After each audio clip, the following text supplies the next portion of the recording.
on my wall, it tells me what day it is. Oh, that's nice. Like Monday, Tuesday, Wednesday.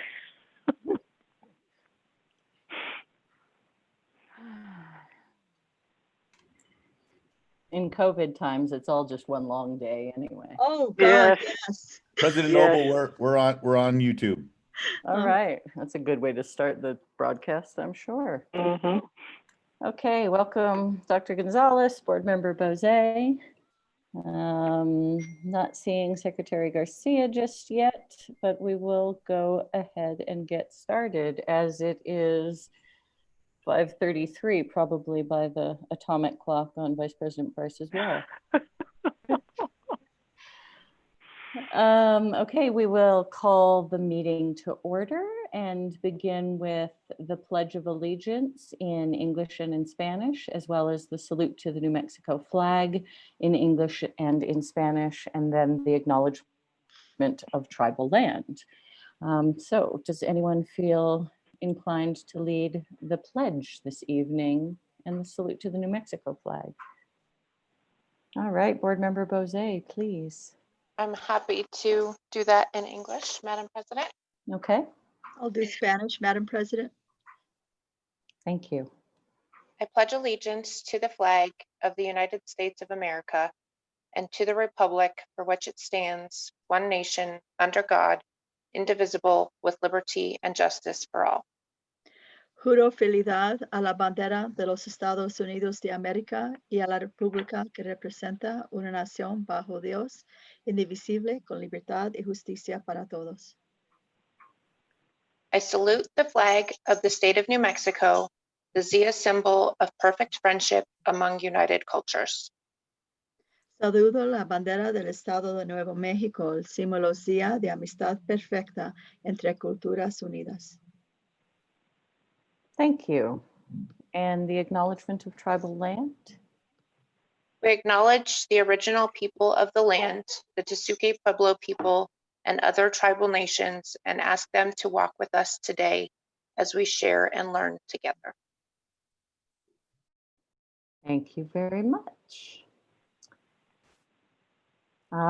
We are now on to approval of the agenda. Dr. Garcia, any changes needed on the agenda before we approve? Madam President, members of the board, I'm not aware of any. Okay. This is Lorraine Price. I would like to make a change. Okay.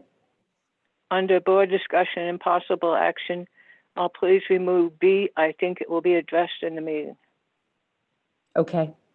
As long as we're doing that, I would like to remove A under board discussion and possible action, as I think we covered that very well last week and or the last meeting. And we have a lot of other stuff to do tonight. So I'll go ahead and make a motion that we approve the agenda, eliminating items 9A and B under board discussion and possible action. I will second that.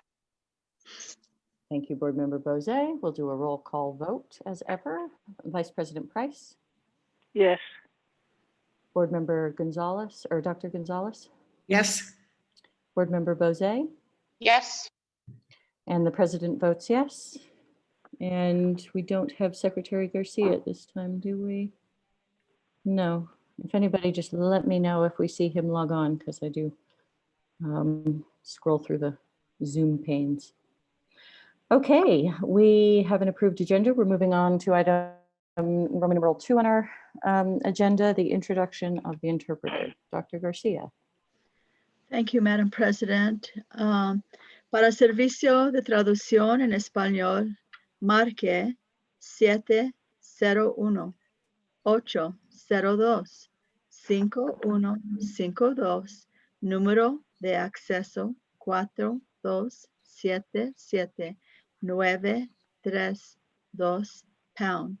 Por favor, mantenga su teléfono en silencio durante la traducción. Thank you very much. Now to Roman numeral 3 on our agenda, something we haven't had in a little while. So we welcome back tonight our school board showcase, which is an opportunity for the board to enjoy some of the really incredible things going on in our specific schools. And it's often a real lifter of the meetings and a joy to have these. And we haven't had one since we've been doing these meetings virtually. So Dr. Garcia, are you going to introduce the first one, the Santa Fe High School Yes, if you'd Choir? like me to. Madam President, members of the board, yes, it's so exciting to be able to just hear from our schools and hear our students' voices. And to kick off tonight is April Pickrell. She is our director of our music education programs. Ms. Pickrell. Tonight, I present the Santa Fe High School Choir in March of 2020 before the pandemic. They performed this and 2 other songs at the Music Performance Assessment in Los Alamos and received the highest scores of the entire festival. Please enjoy Changes by Laura Farnell under the direction of Marilyn Barnes.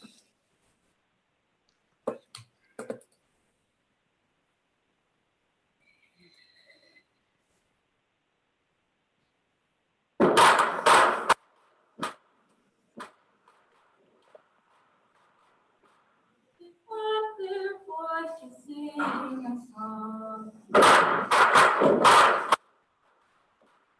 Add another voice to sing along. We together, we got something to say. Lord, today.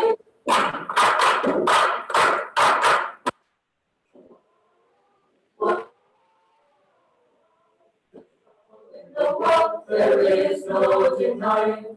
Whoa, whoa. I know that too many people are dying.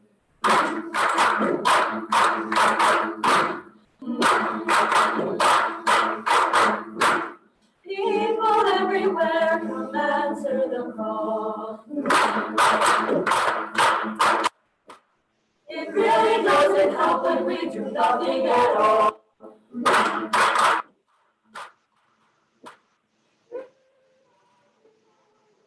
In the way.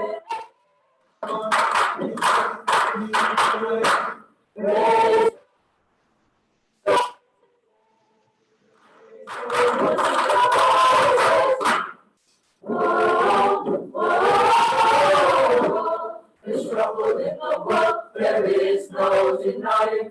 Whoa, whoa. I know that too many people are dying.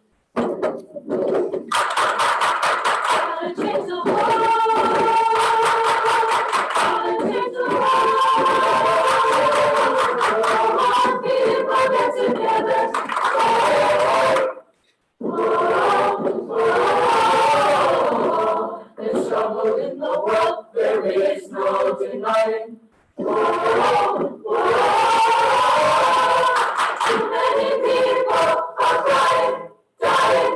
Gotta make some changes, gotta make some changes, gotta make some changes in the world. Whoa, changes in the world today.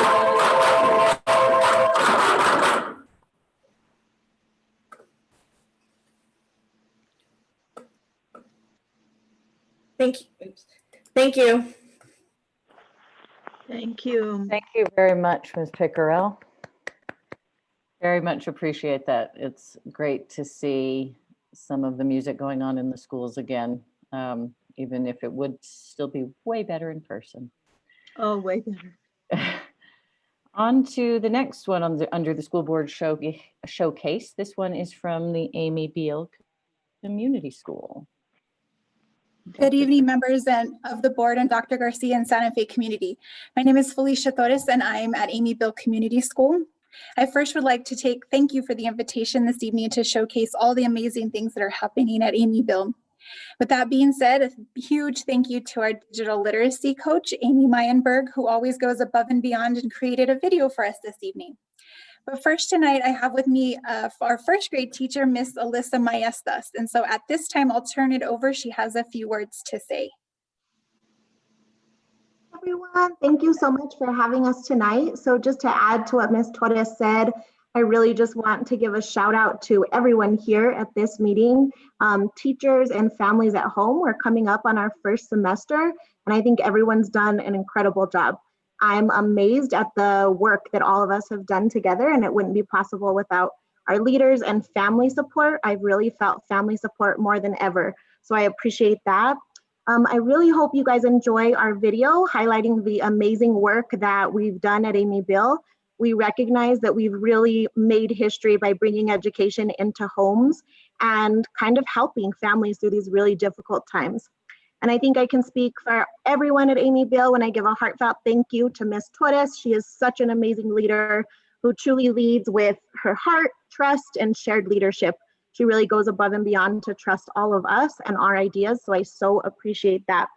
And I also just wanted to add that Amy Biehl is really working on building community and bringing community into our school, but also becoming an important part of the community.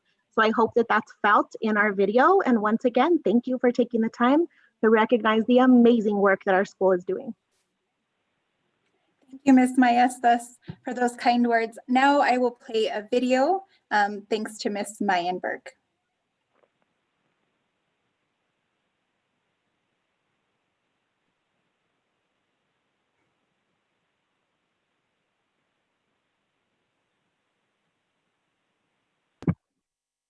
Felicia, there's no audio on my end. Can anyone else hear? No. I was going There's to ask. No audio. No audio. If you want to re-share the tab, sometimes in my class session, I have to share just that tab and then the volume will work. Oh, good old technology. Let's see.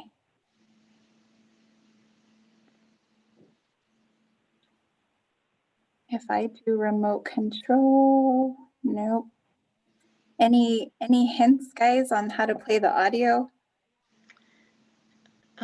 Neil or Tom, are you on? Cody? Yes, I'm on. If she's got two monitors, it may be that the sound isn't coming through to her computer. She needs to play it on the computer that she's going to be presenting. I'm only on one computer. And you're not getting any sound from it at all on your end? I can hear it on my end, but if you're not hearing it, I want everybody to hear it. If We're you not have hearing the it. mute button, there's an Oh. arrow up. You might need to change your speaker, which is what That's right. it's outputting. And Felicia, if that doesn't work, I can pull up the video and try on my end also. Yeah, do you want to try that? Because I'm not seeing what he's asking me to look for. It would be in your Zoom panel. I'll let you work on it and I'll try in the meantime. Perfect. Thank you. And it's nice to see you both. Nice to see you guys also. Yeah, you too. All right, let's see if this works.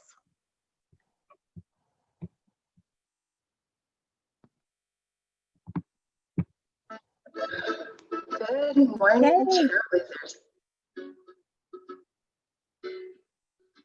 That's just kind of our positivity for today, saying I release all fears and doubts. And then we're going to start with the short, just mindfulness meditation. At Amy Biehl Community School, we accept differences in each other. Be kind to one another. Count our blessings and shine positivity in all we do.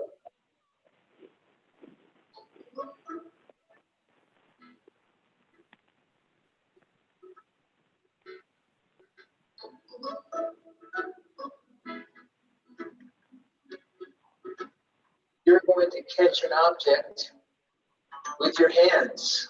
1 to 2. 1 to 1.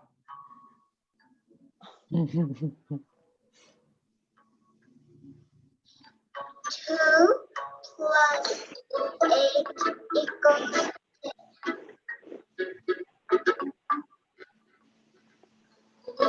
Just like el lobo y voy a contar la verdadera historia de los cerditos.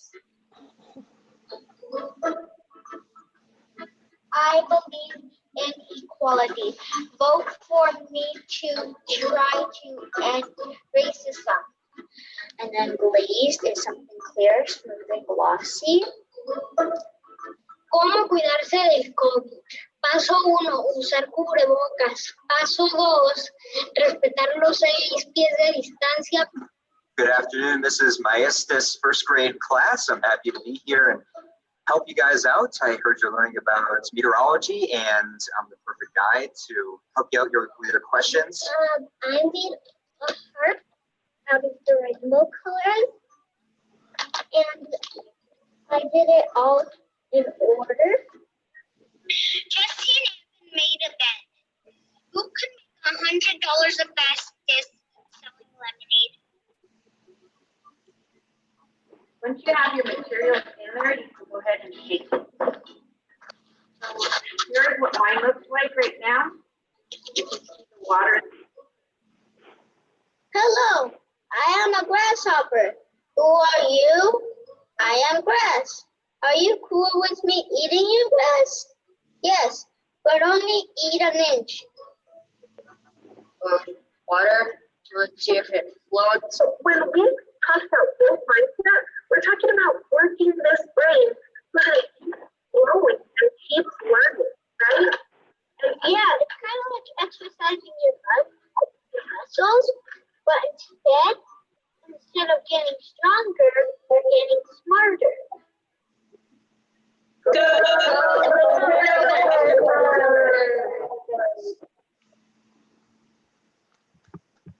Thank you, Alyssa, for sharing that. As you can see, we are a school who brings meaningful learning experiences to students, and we hold high expectations for students and staff. Have fun and have a lot of school spirit. As you can see, we begin every morning with a big O Trailblazers, and we end every morning announcements the same way, and end every staff meeting as well with the big Go Trailblazers. Before I end this meeting, I need to give a big, huge shout out to our amazing students, their families, for their continued support, for trusting us with their kiddos each day and allowing us into their homes and workspaces. And shout out to our school staff for all their hard work and dedication today and every day. I am so grateful for all of you, and I miss you a lot. Thank you, school board members and Superintendent Garcia and the Santa Fe good community. Have a good night. Thank you so much, Ms. Torres, Ms. Maestas. I'm all choked up now. That was really, really beautiful, and it's so good to see kids learning again and celebrating that. Thank you for lifting our evening.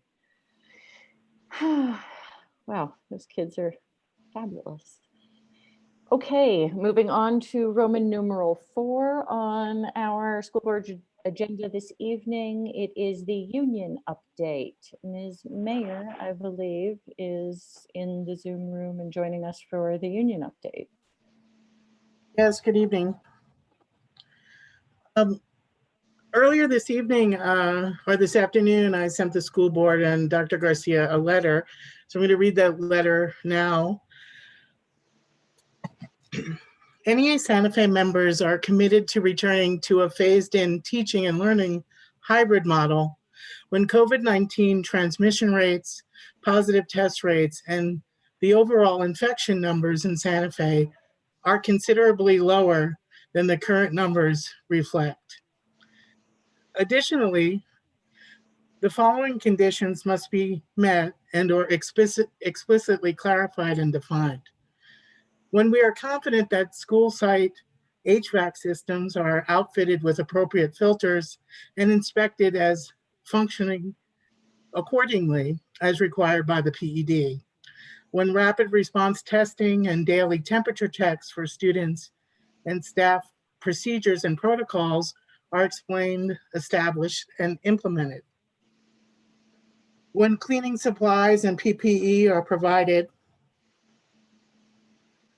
to all educators in their classrooms, and staff and custodians, including contractors, are trained in the proper use of disinfectants and protocols. Daily cleaning schedules are defined and followed with appropriate supervision and oversight.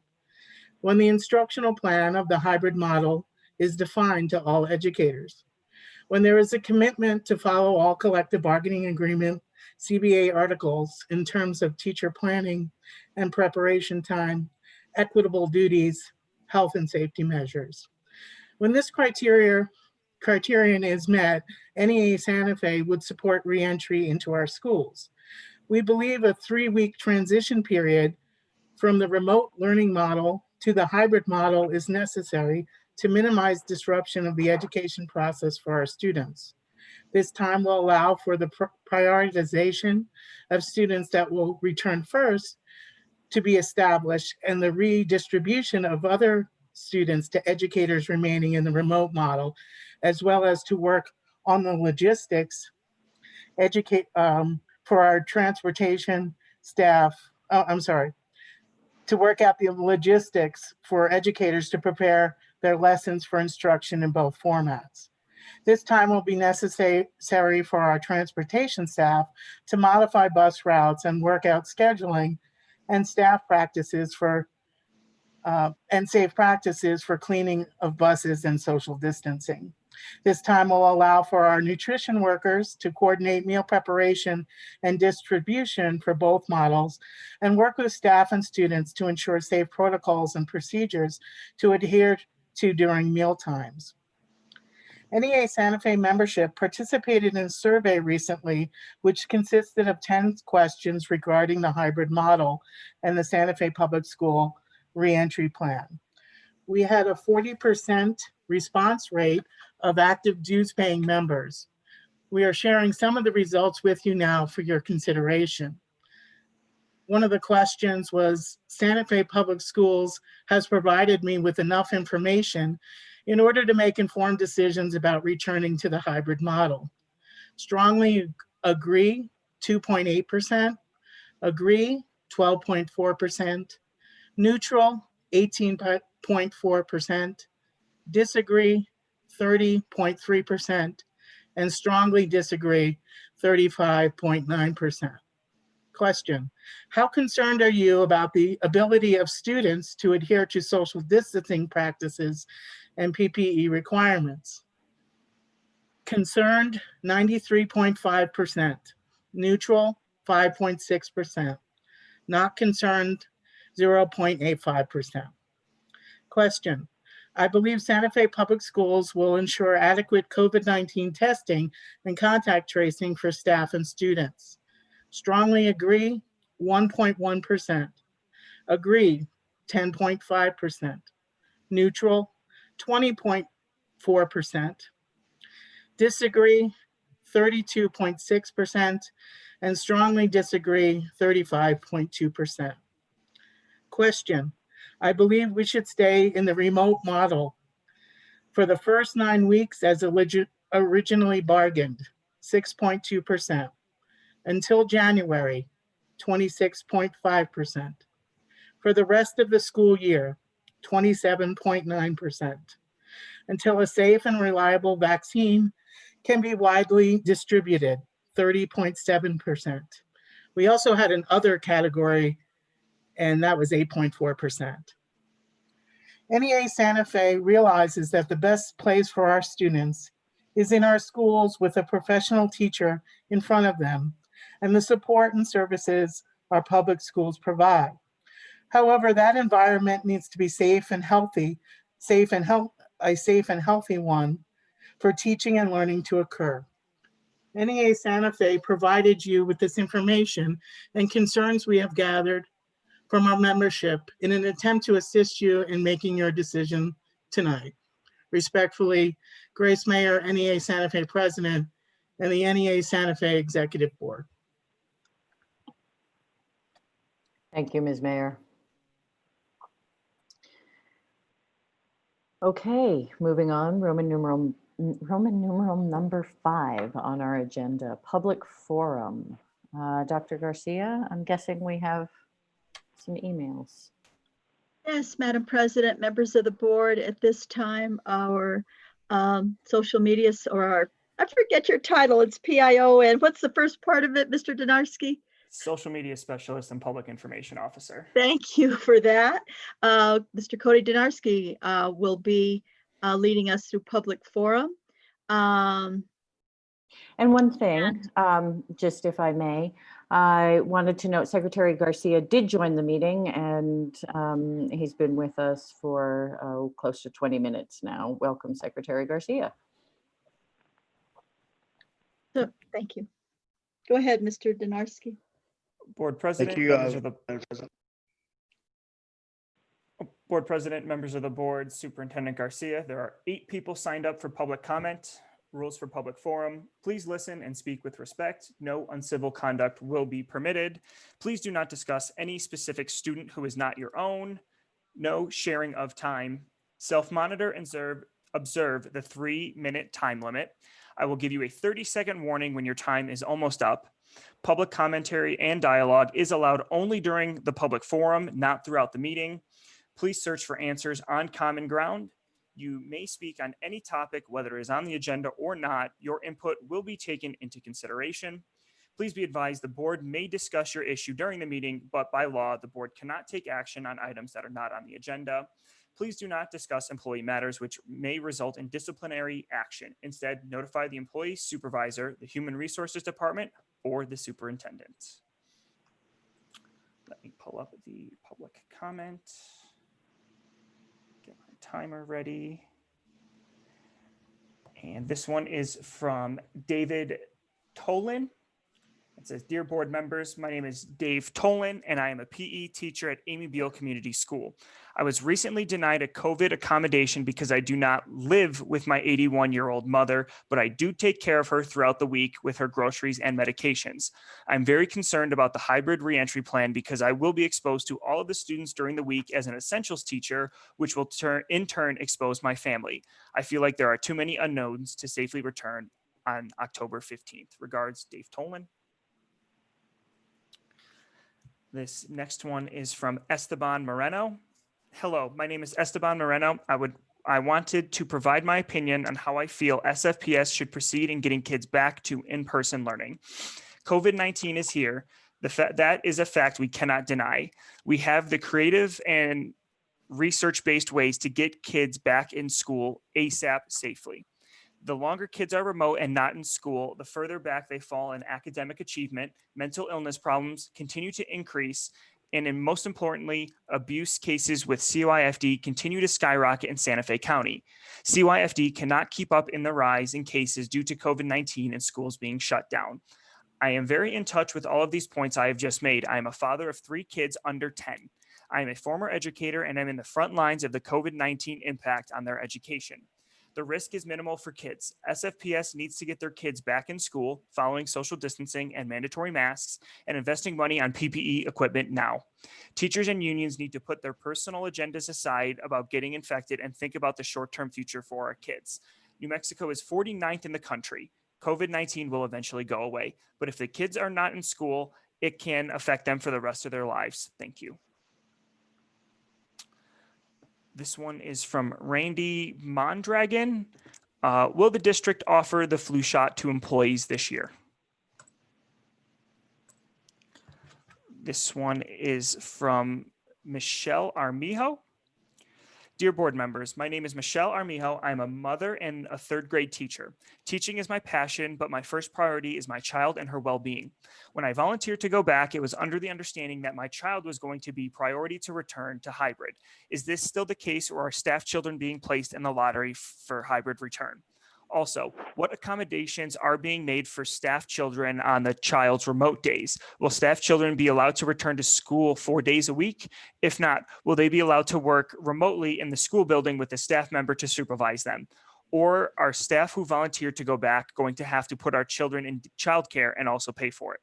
Please keep in mind that my own child is spending each day working completely alone without being able to ask for help from me because I'm helping my students. My prep time was built into her lunch hour, so she is making lunches and eating them alone. She is spending her recess time alone, and she is completing her assignments on her own. Because I'm with my students all day long, my child is on her own all day long.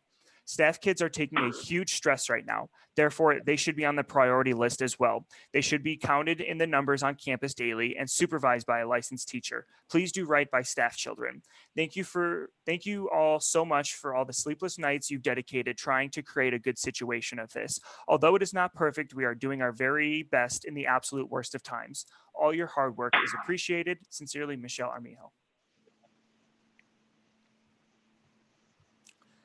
This one is from Phil Lucero. Dear Dr. Garcia and SFPS Board of Education, my name is Phil Lucero and I am the father of a second grade student at Aspen Community Magnet School. I wanted to start by applauding the creativity, flexibility, and thoughtfulness that you have all put into this unexpected and unorthodox school year. At first, I was critical of the overwhelming nature of the distance learning platform, but I have come to appreciate it as time has gone on. Now that we are considering a hybrid model, we are coming to another crossroads that cannot be ignored. I want to express my deep concern about equity issues that will surely arise in an optional hybrid learning model. I know many schools will be hamstrung by these proposals as teachers have the option, as they should, to remain in a distance learning setting. Schools that do not have enough teachers to open safely will have to remain completely virtual. Schools that do have enough teachers opting to return to in-person instruction will be at an advantage. I believe that the socialization associated with the in-person instruction is a key component to student success and overall well-being. If students across the district were granted that opportunity only based on their address and corresponding school districts, then we have a dangerous equity issue that cannot be ignored. I can only imagine the chaos that might ensue when families try to move their students to schools that allow in-person instruction. Preventing families from doing this is an equity issue, and allowing families to do this will only hurt schools that are not able to provide in-person instruction. While I am in favor of moving towards a hybrid model, I am only supportive if every student in the district has the same opportunity afforded to them. I am also very concerned that great schools like Aspen will suffer from enrollment issues if families opt to seek out in-person instruction elsewhere. This is without a doubt a complicated dilemma, and I don't envy your position.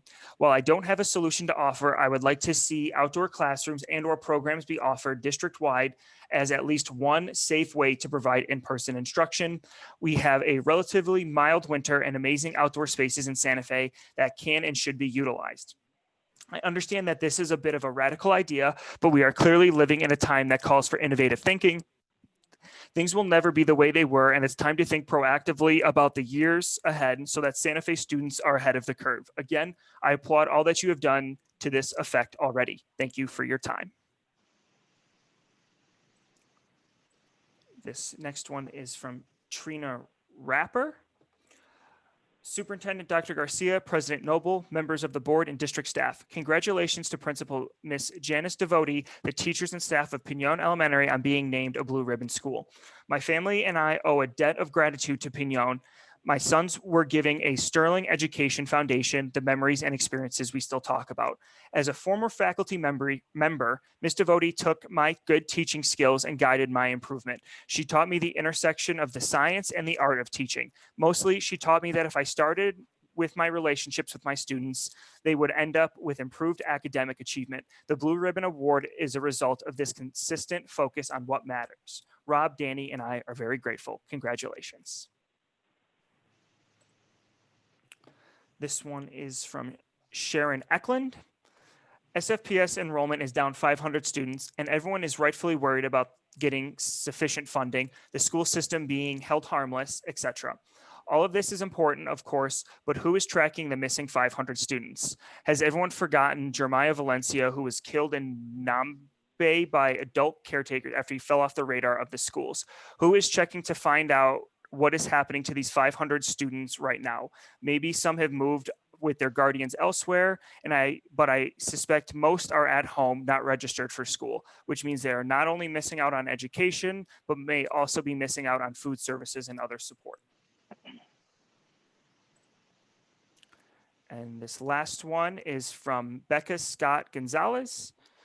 I am a teacher with SFPS. I don't love online learning. It's no substitute for a living and vibrant class experience, but until we conquer COVID-19, online learning is the best option we have. Instead of the hybrid solution that includes being in school only 2 days a week with no sharing of items, no small group work, excessive mask wearing, literally no face-to-face exchange, and other difficult to adhere precautions as well as inequities, we should stick with the remote learning and continue to improve it as best as we can. Thank you for your time. Rebecca Gonzalez.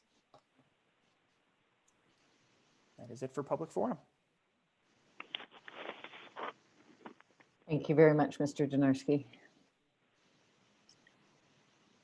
Okay, moving on to board announcements and follow-up. Are there any board announcements and follow-up? Hearing none. Madam President, I do. Yeah, I do. go ahead, Secretary Garcia. Just really quick, I was trying to get logged on once again. I live in an area in Los Cienega where some of our teachers can't get internet nonetheless, but I would just like to have a little bit of moment of silence for Mr. Gonzalez, actually, Ernie, that actually passed away, I believe last week. He was actually a good friend of mine, and he actually was involved in the schools for many, many, many years, and great educator. And so if we could just have a moment of silence. And then I don't know if you guys brought this up earlier, but all the educators, obviously in Santa Fe Public Schools, Ms. Devoti and her team, reading the article in the paper the other day. Wow, awesome, great. And congratulations to all your students and to all the parents out there and all your educators that work for Pinon Elementary School, as well as you, Ms. Devoti. Great job. So I would just like to say that, Madam President. Thank you. Thank you. And as requested by Secretary Garcia, let's now have a moment of silence for Mr. Ernie Gonzalez.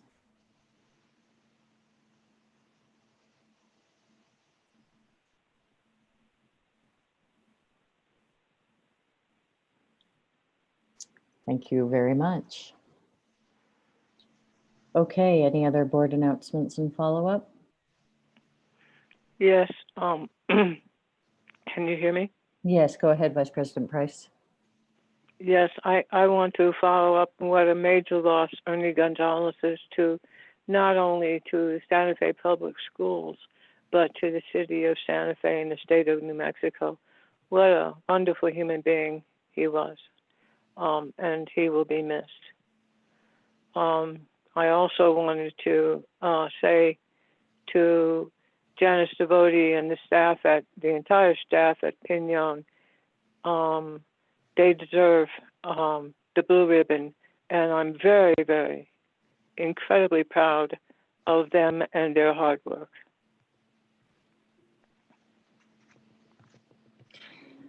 Thank you, Ms. Price. And Dr. Garcia, I know it's part of your announcement, so maybe you'll give us a chance to applaud Ms. Devoti and the team at Pinon.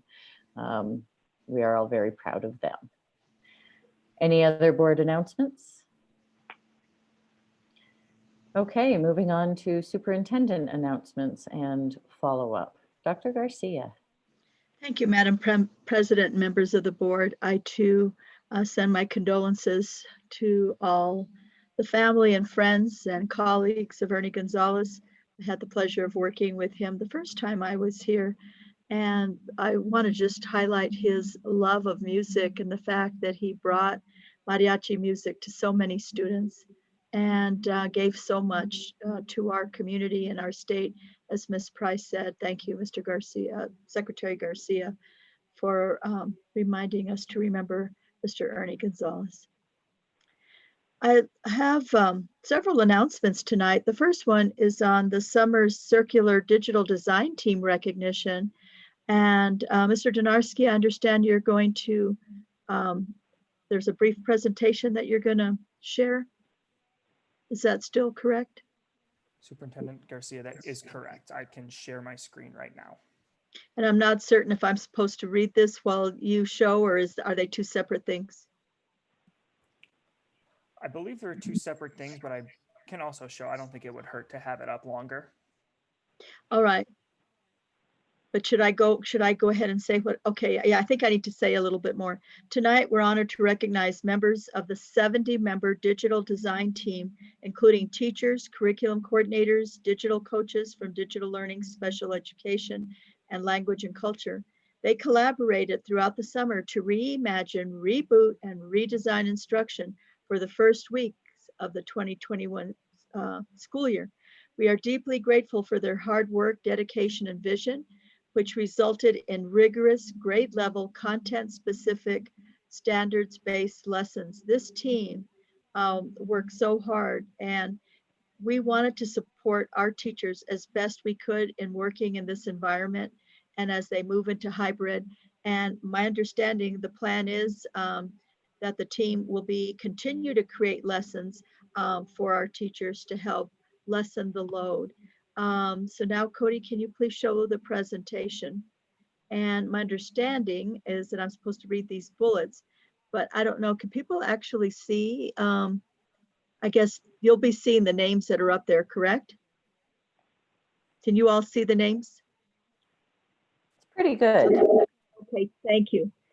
They anticipated issues and resolved them in advance at the beginning of the school year, with the result being 2- and 4-week courses that are not one-time packages, but an investment in learning.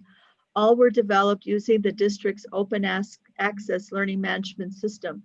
This work is foundational, creating a new chapter for learning in the district and bringing the best instruction, whether remote, hybrid, or in person, to students, families, and community. We thank you, and we look forward to the team's continued work to advance quality learning. So this is an appreciation of your efforts. Each member will receive a personalized certificate of appreciation. So can we give them a round of applause? And you all are fundamental in ensuring that we had a successful start of the school year. We're in your debt. Thank you so much. Moving along, I'd like to recognize David Gunter for building desks and libraries for students. It's a very short ABC clip. And Cody, are you ready to share it? Dr. Garcia, I am ready to share it.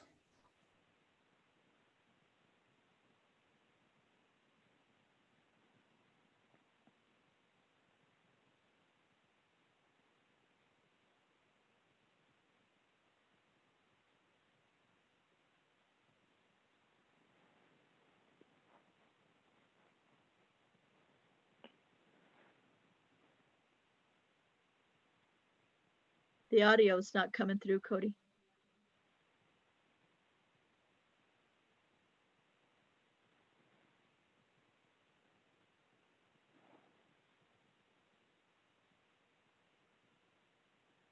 Well, I'm going to read, well, since it doesn't look like we have the audio, but you can watch the visual. David Gunter, the husband of our own Sonia Gunter, who is the AVID District Coordinator and CTE Perkins Director, has received state and national accolades for building desks so students can better learn at home. As reported by the Santa Fe New Mexican, the full-time physicist and part-time woodworker is making free desks for Santa Fe public school students. The idea came from Ms. Gunter, who explained the need to him. One of his favorite online woodworking personalities, YouTube's The Wood Whisperer, outlined the design. ABC News reported on his efforts. Thank you so much for making learning spaces a reality for our students. And I wish you could have seen that clip. It really was heartwarming, but thank you so much, Mr. Gunter. And thank you, Sonia, for moving that along and letting him know of this tremendous need. And can you imagine how wonderful it must be for children who don't have desks or a good workplace at home to have someone show up with a desk and make it official so they have their own little learning place at home. Pinon Elementary School was named the Blue Ribbon, National Blue Ribbon School for 2020. And they're in the they were named as an exemplary achievement gap closing National Blue Ribbon School. The faculty and staff in Pinon, led by our very own Janice Devote, are to be congratulated for their steadfast commitment to excellence, their can-do attitude that all children can excel when met with high expectations and support. A big shout out to the students and families who've done the hard work. We're so proud of all of you.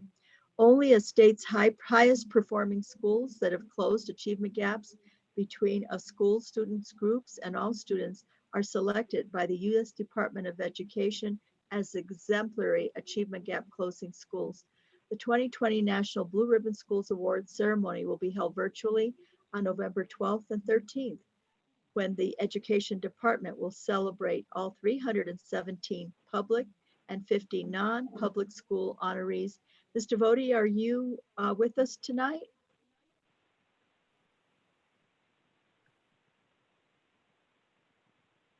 You need to take it off mute.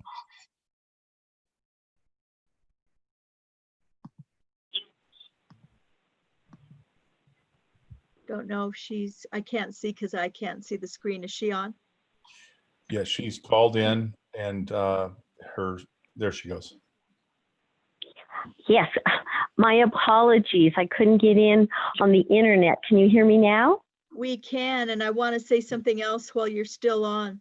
You know, I've worked with Janice for many years, and I have to tell you that she has the same enthusiasm and curiosity and passion for the work that from the first day that I ever met her. The Pinon way, I should be the Devote way. It's just the most amazing school, and it goes to show that all children can learn if they are given, treated with respect and an expectation that, you know what, you can do it. You are just as smart as any kid, and we're going to support you and help you along the way, and getting the parents and the staff and everybody to believe. I know Ms. Devote is going to tell you all about how it's a team effort, and she won't take any credit, but I have to tell you that it's also about leadership. And I just, you know, this is such an overdue award and so well deserved. And you have made a commitment and a habit of excellence that we should all aspire to. And I'm so proud for you know, of your school, your leadership, and the pride and honor that you have brought to our community and to our district, and helps us all remember that all students can achieve. Ms. Devote, thank you. Please accept our heartfelt congratulations. Well, thank you so very much for those very, very kind words. And yes, I am going to say that this award really is a testimony to the dedication and hard work of an entire community. It's not just the teachers or just the parents or just the students. It's a commitment by the entire district and the Santa Fe community, because just as I heard about Mr. Gunter trying to make life better for students in Santa Fe, I have to say, when someone is awarded this recognition, there are so many people behind that award that make it possible. And one of the mantras I always lead on with the students, if they've been in trouble or when they're new to our school, the first thing I ask them is, how can Pinon be a better place because you're here? And what can you do to make our school better? And I do ask each and every one of them to come up with ways.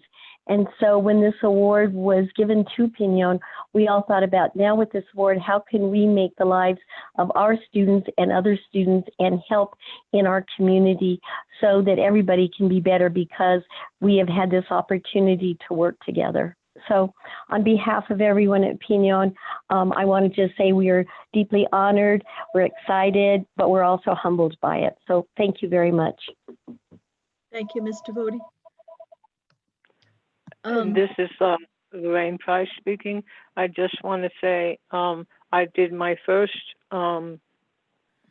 assistant principalship under Janice Devote, and I have to tell you, I learned how to be a good administrator from Janice Devote, and how to look at students, each one of them, as special people capable of learning. And Janice used to wear high heels all the time, and you could hear her walking around the school all the time, and she would say to me, "How do they know I'm coming?" And I would just look at her. They don't hear her coming anymore. I don't think she wears high heels anymore. No, I can say, Lorraine, I do not. But I just want to say I have had the opportunity to work with wonderful people, and several of them are administrators now or have been. And it really is, the Santa Fe Public Schools really is a community. And when we have problems, just like we're facing, whether hybrid or remote, it is a community that tries to work out and provide solutions. And so I am very honored to have been with the school system as long as I have, going from the days of the high heels to the walker. So again, thank you. It's been an honor and a privilege. Thank you, everyone. Thank you, Ms. Devotee. It seems this is an award that finally caught up with what folks have always known, or at least long known, about what's going on at Piñon. And it really is a big award, an amazing one, and well-deserved. So congratulations. Thank you, Board President Noble. Shall I continue? Yes. Madam Oh, President, I just a quick comment. This is Rudy. Go ahead. No, Mr. Devotee, once again, congratulations. It's awesome. You've been like 10, 15 years, I think. And I actually know two individuals that actually went to Piñon, and one of them is actually a West Point graduate, and the other one is at New Mexico State. And you actually gave them some great leadership when they were there. Our ex-board member, Maureen Cashman, actually worked there as a substitute teacher as well. And thank her for what she did there. But once again, Mr. Woody, congratulations. Excellent award. Thank you, Madam President. Thank you so very much. Okay. I'd like the board and the community to know that the Earth Scientist will be publishing an article by one of our teachers, Hope Cahill. Congratulations to Ms. Hope Cahill, science classroom teacher at El Dorado Community School, who will be published in the back to school issue of the Earth Scientist, a publication of the National Earth Science Teacher Association. This abstract from her article will leave you yearning for more. One of the largest active magma bodies within the Earth's continental crust lies beneath the 19 kilometers beneath the Socorro, New Mexico region of the Rio Grande Rift.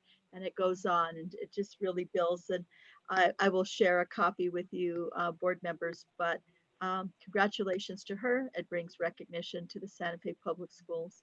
We also have Santa Fe Public School students' artwork selected for the New Mexico. Dr. Garcia? Yes. If I can pause you there, just to back up for a moment, I got a note that Mr. Gunter was joining us. Oh, okay. And just wanted to offer him an opportunity. Yes, thank you. I didn't see that. Somehow I missed that in my notes. If he's here, yes, let's see him and congratulate him. Welcome, Mr. Gunter. We've many of us have read about you and really appreciate the work you are doing. Thank you. Anything you want to share with us? Yeah. Yeah. So because of the media, this has become a bigger project than just me making desks. We now have 15 volunteers out there making desks for us. From both Lowe's and Home Depot, we've received donated lumber and discounts on lumber that we've purchased. And our waiting list for desks is growing close to 200 at this point. We're looking to keep this as a year-round ongoing project because it's not just COVID. It's the more articles I read and the studies I read about kids needing a place to study in the home, this private place to study, a desk of their own, is something that's very essential, and that's what's driving us. And it's just been amazing how we've been embraced by the community. Volunteers, the kids that receive these, they get to decorate it themselves and make it their own. And I think it's a big thing that started from something really small, I think, just simple suggestions. And so we appreciate your recognition. Thank you so much. We're so proud of your efforts, and thank you, Sonia, for planting that seed. And we need to connect them with ECO, right? And see, maybe they might be able to help with this project. Yeah, and I was also thinking they've got that beautiful woodworking lab as well at Santa Fe High. So maybe there's some possibilities there. I'm really excited. Right. Well, thank you so much. And I think you've inspired a nation. Dr. Gonzalez, go ahead. Madam President, Dr. Garcia, thank you very much for doing that. You know, you could also contact Santa Fe Community College. They are always needing projects for their students. So, and they have woodworking classes. So what's interesting is they contacted me just last week. So one of the instructors and his students wanted to jump on board so fast. So they've already started, and they're trying to get the head of that department out there who has access to like their CNC machines for mass producing furniture to see what they can do. So again, it's just been embraced by the community who clearly see the need for this, and everybody wants to help. It's really wonderful to get that reaction. That's great. Thank you so much. And hang on, Secretary Garcia, I think wants to say something. Go ahead, Secretary Garcia. Really quick, sir. Sometimes I can't sleep at night because I have a lot of stuff going on. And when I saw that on ABC News, I'm like, wow, Santa Fe, New Mexico, this gentleman is actually, I get chills. This gentleman is actually doing that. And then 3 or 4 days later, it came out of the New Mexican. But thank you for what you do for the community and for the kids, because it's a great job. And if you can please get my number through Elma or the superintendent. I know there's a lot of individuals out there that actually would like to donate whatever we can help donate for wood or whatever else. But great job. Thank you, sir. Will do. Thank you. And I'll add my voice as well. I know you know this and probably are beginning to really understand the weight of the importance, but it really does help education for students to have a distinct place and to have something that is wood and handmade and nicely made, and you know, that's really special. I mean, the card table I set my son up with is working fine, and he does have a dedicated space, but you know, I think this is really something that adds a sort of almost unquantifiable magic to these students' experience. And we are just so grateful for you doing this and then embracing it getting bigger. Yeah, I love that term, unquantifiable magic. That's exactly what it is. It's harder for me to describe it as this gets bigger and as we meet more people and more kids get desks and more volunteers jump on board. I just can't describe it. That was perfect. Great. Thank you very much.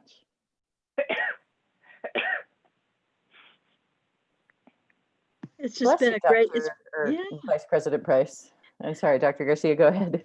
Yeah, it's just been a very, I'm just inspired by everything I've heard tonight. It's just amazing. And just what an amazing community the Santa Fe community is. We're just fortunate to have all these amazing people that want to support our students. Santa Fe Public Schools student artwork was selected for the New Mexico State Fair School Arts Exhibit. And I'm pleased to announce that in the previous years, Santa Fe has had about 75 pieces. This year, due to the pandemic and the state fair going virtual, we were limited to only 12 entries. Ms. Christina Gonzalez, our arts coordinator, said it was extraordinarily difficult to select 12 pieces out of literally hundreds of varied, accomplished pieces of artwork that Santa Fe public students created. She endeavored to select a variety of work to be able to submit. So congratulations to the following teachers and students that will have submissions. Alicia Hess, teacher at Aspen with her student Chance White, and also Melanie Lopez. Amber Paz Sisby, teacher at El Camino Real Academy. It's a student photo collaboration. Anna Gibson, teacher at Salazar, her student Victor Matzer. Bill Johnson, teacher at Ortiz, and student Abdiel Lopez. Heidi Long, teacher at Santa Fe High, student Henry Mazulis.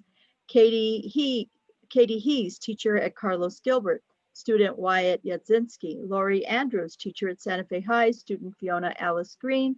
Melody Fernandez, teacher at Capitol High, student Lourdes Armenta. Nadine Porterfield Goudelet, teacher at Nino Otero Community School, student Brandon Zambrano. Shotki Krupkin, teacher at Nava elementary student Gianni Null, and Stephanie Morris, teacher at El Dorado Community School, student Ingrid Cohen. And this art exhibit is a collaboration between New Mexico State Fair and the New Mexico Public Ed Department. A very brief finance update. I think you've probably read about it in the paper, but the operational budget impacts from the PED bar issuance was an additional decrease of 1.6 million, bringing our decrease of funding to 7.2 million. The transportation budget also saw a decrease of $210,463, a decrease of 5.2% from the original budget. The district has incurred $3 million in expenditures related to the COVID pandemic. The homework hotline, help you make the grade. Sabra is going to show us a graphic, but this is in partnership with the Interfaith Coalition. And Sabra, this is the flyer, right? That's gone out, but the help you make the grade. Tutors are here to help students complete assignments, visualize concepts, troubleshoot basic technology. Operational hours will be Monday through Thursday from 4 to 6 p.m. Students or their families can call 467-HOME, H-O-M-E, 467-HOME, H-O-M-E for help. They will be greeted by an operator who will collect basic information and transfer them to a volunteer tutor who specializes in core subject areas depending on the student need. If the subject is more advanced, the student will be referred to a volunteer tutor who is an expert with that particular subject. Currently, the Help You hotline is staffed by volunteer tutors. It will offer a bilingual tutor for each shift. In addition, we will offer a telephonic translation service that is graciously being paid for by Nusenda Credit Union. And Sabra, would you like to just say a few words? And thank you so much for pulling this off. Isn't this great, folks, that this is now a reality? And thank you to our tutors. Sabra Romero? So I've been training the volunteers and getting them acclimated to the system that we're going to use. And the way that it's going to work is that we'll have, as Dr. Garcia mentioned, that we will have the operators answer the phone, and then we will have specialized tutors in the following core subject areas. We will have elementary English language arts, secondary English language arts, elementary science, elementary math, K through 12 social studies, and then we will also have our bilingual tutors as well as Spanish language arts. And then, of course, the specialty subject matter, which would be geometry, calculus, algebra, and for science, we've got chemistry, biology, and physics. And so this has been a really amazing project to work on, and the volunteers are super excited about it, and they're very excited to help with the project. So I want to thank you, President Noble, Dr. Garcia, members of the board, for allowing me to be here today to talk about the project. Yeah, that's just phenomenal. We really need help. Those of you, we're going to try to really push this more out on social media. Anyone who like us on Facebook and share the information. We want to get the word out as broadly as we can. And what a great service to our students and families. I was asked to provide an update on student attendance rates. We track student absences from no days absent to 1 to 3 days absent to more than 4 days absent. These include both excused and unexcused. And then there is a tremendous amount of follow-up to the question about what we do when kids have not shown up. We're part of a program called New Mexico Engage that reaches out to students that have not been connected with the schools, as well as Crystal Livada, one of our district social worker, before schools can drop students for non-attendance, and they have made those 5 attempts to reach a family. She also does further research on trying to reach out to students, and we try to figure out where they have gone. Elias, you want to just show the slide real quickly? I understand that you're available to share your screen. Good evening, members of the board, Dr. Garcia. I would be glad to share.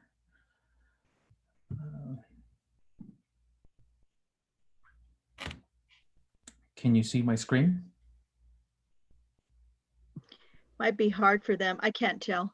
But show the aggregate, please. Do you have that? Yes, I'm going to go to the smaller table. Yeah, I think this was a question that board member Bose had. Okay. And this is the rates based as of September 29th, I believe.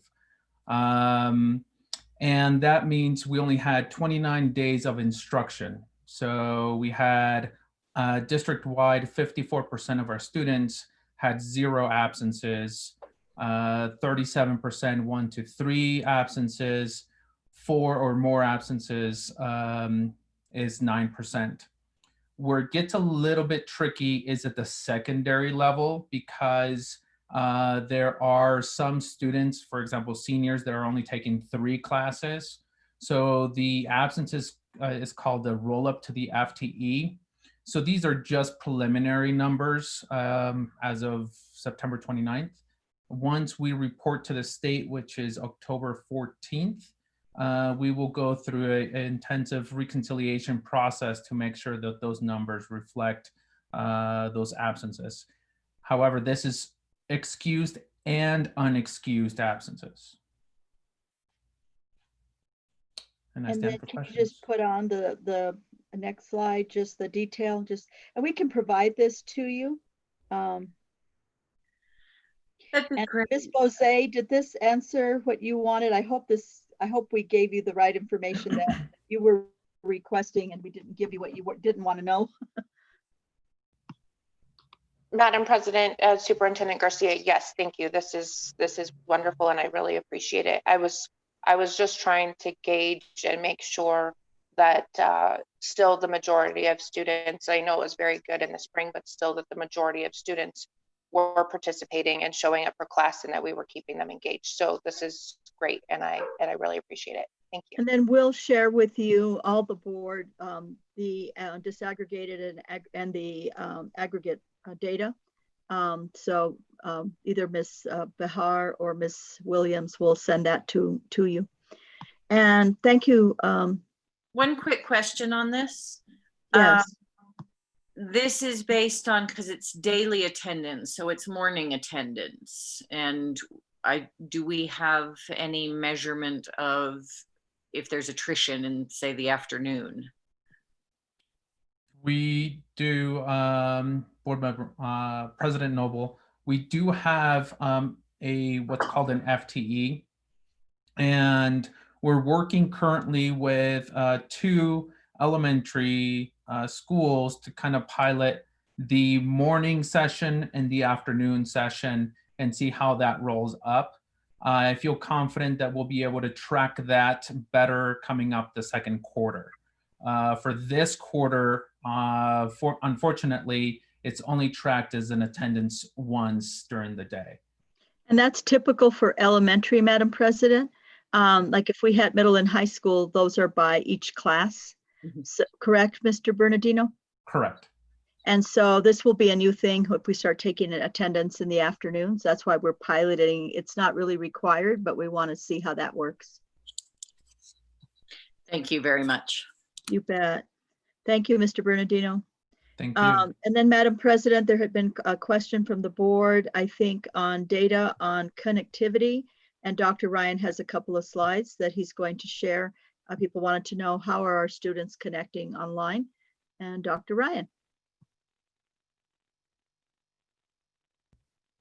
Thank you, Dr. Garcia. I will use this as just a real brief introduction. We've been doing a lot more research, but just to answer some quick questions.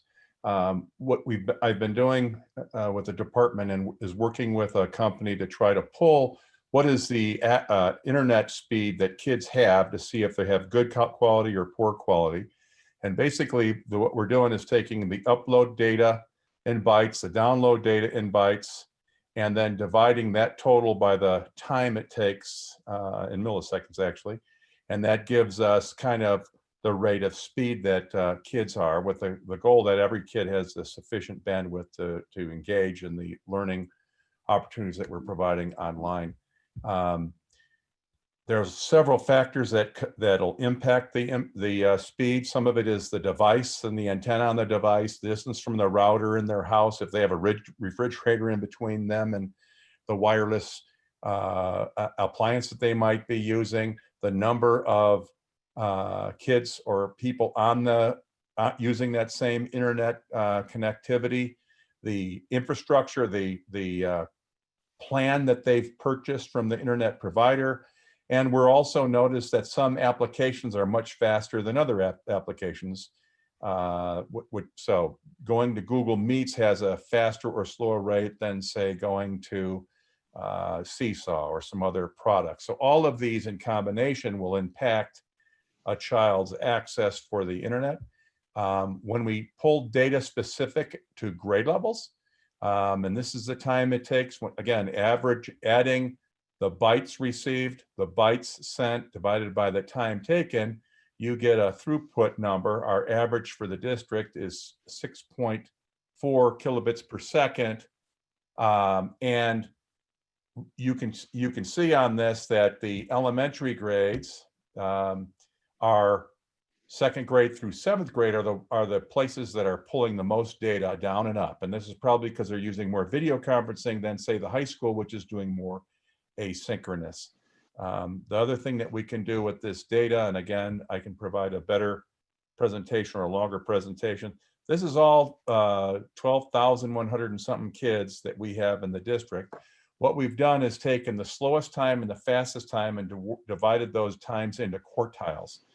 Those quartiles then, so there's going to be a quarter of these are red, a quarter of these are dark green, red being the worst connectivity, green being the best connectivity.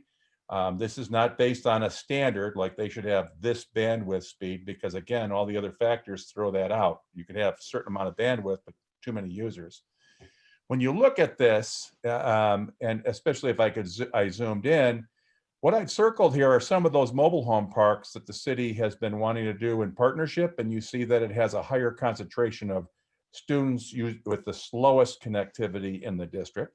And that even this one down here at the bottom at near Cerrios and right where 599 starts to come in, you can see it's almost all red. There's one dark green in there. And so these are areas that we want to partner with the community to try to figure out how can we provide better access and better broadband. Most school districts are still trying to figure out how can we get a device to a kid and internet. And we're trying to figure out how we can move the internet speed for these kids up to a place where they're not going to have any problems with the quality of the resolution being poor, dropping tests or assignments being turned in, or just slow internet performance. So there's tons of information that we're pulling out of this tool. We're seeing that we don't have, certain kids aren't having from based on socioeconomic or their ethnicity a problem. And so with that, I will stop. Any questions? I think we could talk about this all night. We have so much more information, and if the board would like a more in-depth, we'd love to do it and to update the public. I also want to thank Partners in Education. They've been supporting us. They've been collecting donations to provide more access to internet. We've also been providing access to internet and paying for it. Dr. Ryan and his team, my hat's off to you guys, your commitment to customer service. And I mean, they've been on the floor, boots on the ground, doing the work, getting devices and helping troubleshoot. And my hat's off to you and your team. Any other questions for Dr. Ryan or myself? I just want to say that map is great. And thank you for showing that. I do love a map with colored dots more than most things, truly. And it would be great to have a more in-depth presentation at some point. Thank you.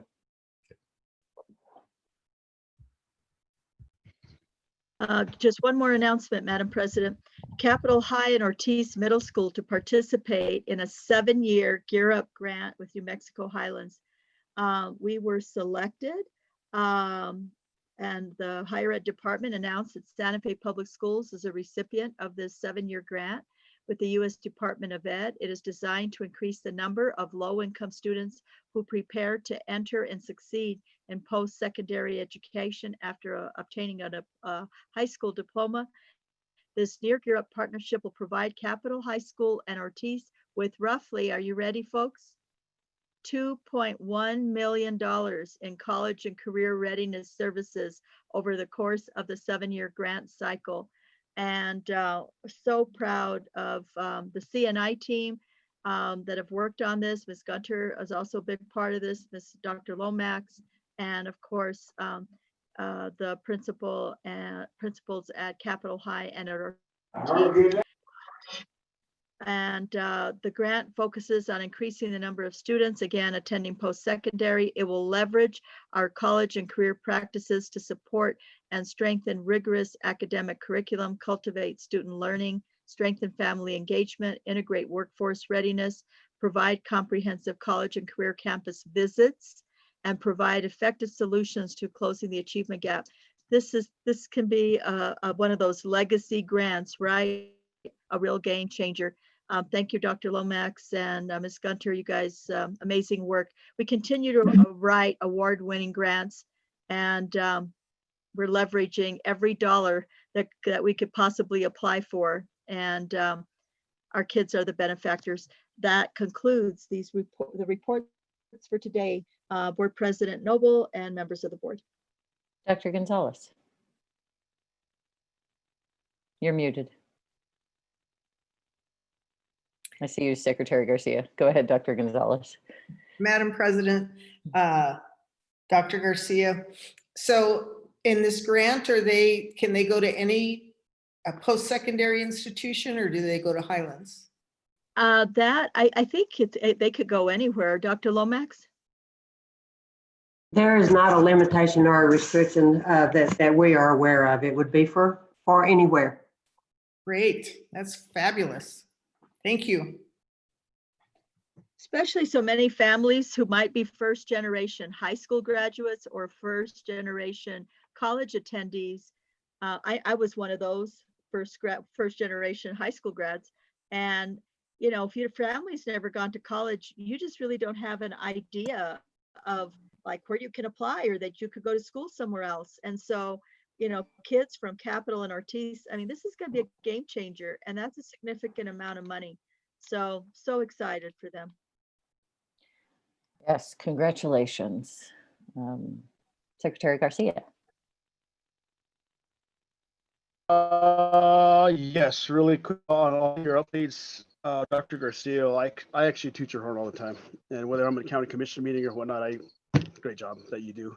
And thank you for all of your staff and all the community and everything else. You know, anything from the artwork. One of the things that Steve Carrillo, has ever seen the artwork? So whenever we used to walk into the board meetings, it's so awesome to see all the artwork on the left, how much talent kids have in this community, just for art and everything else. Don't get me wrong, but thank you for all that stuff. Miss Alice Green, I knew that little girl when she was born. Her mom is Penny Alice Green, who is actually our zoning director at the county, and she thanks Mr. Ron all the time. But great program, all great programs. New Senda, everything else. Appreciate that.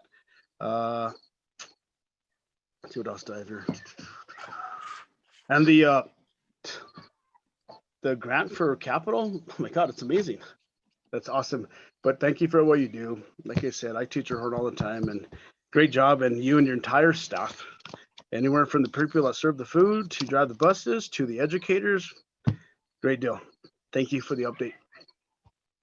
Thank you, Madam President. Thank you, Secretary Garcia. Thank you, Secretary Garcia.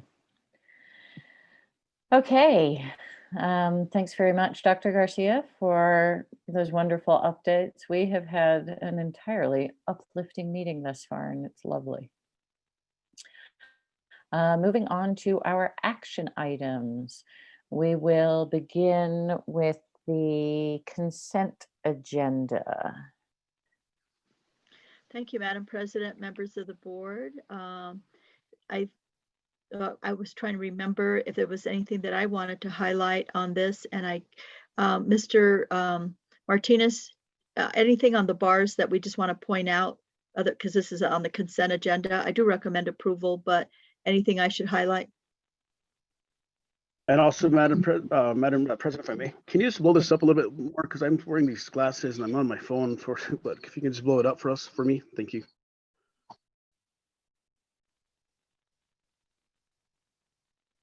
So, Madam President, I recommend approval of the consent agenda. Dr. Gonzalez? Oh, I move approval of the consent. Okay, thank you. Just as a matter of procedure, I think that we should do the minutes separately, as we didn't have Secretary Garcia for the September 17th meeting.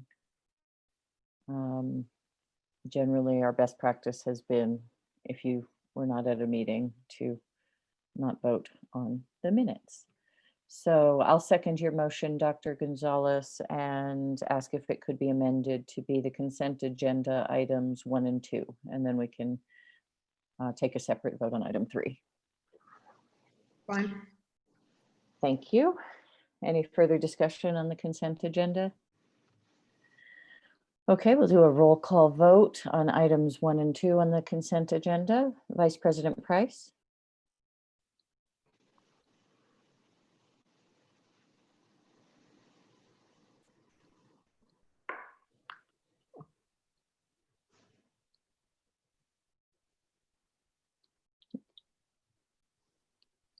Do we still have Vice President Price? If anybody can say, okay, we'll move on the vote. Secretary Garcia? Yes, Madam President, thank you. Thank you. Dr. Gonzalez? Yes. Board Member Bose?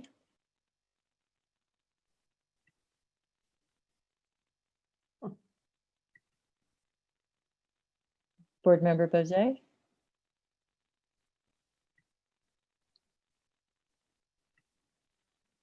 Madam President, may I ask Alma or Joe if they're still connected?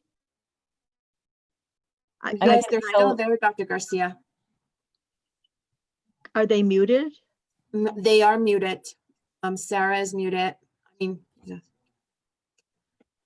Board Member Bose. Oh, she just disappeared. Maybe her connection was rough. Okay, the president votes yes, so we do have 3 votes to pass the consent agenda, and we'll go round again. Vice President Price, are you there? I don't see her there, I'm sorry. Okay, thank you, Alma, appreciate it. And Board Member Bose, I saw you go out and come back in.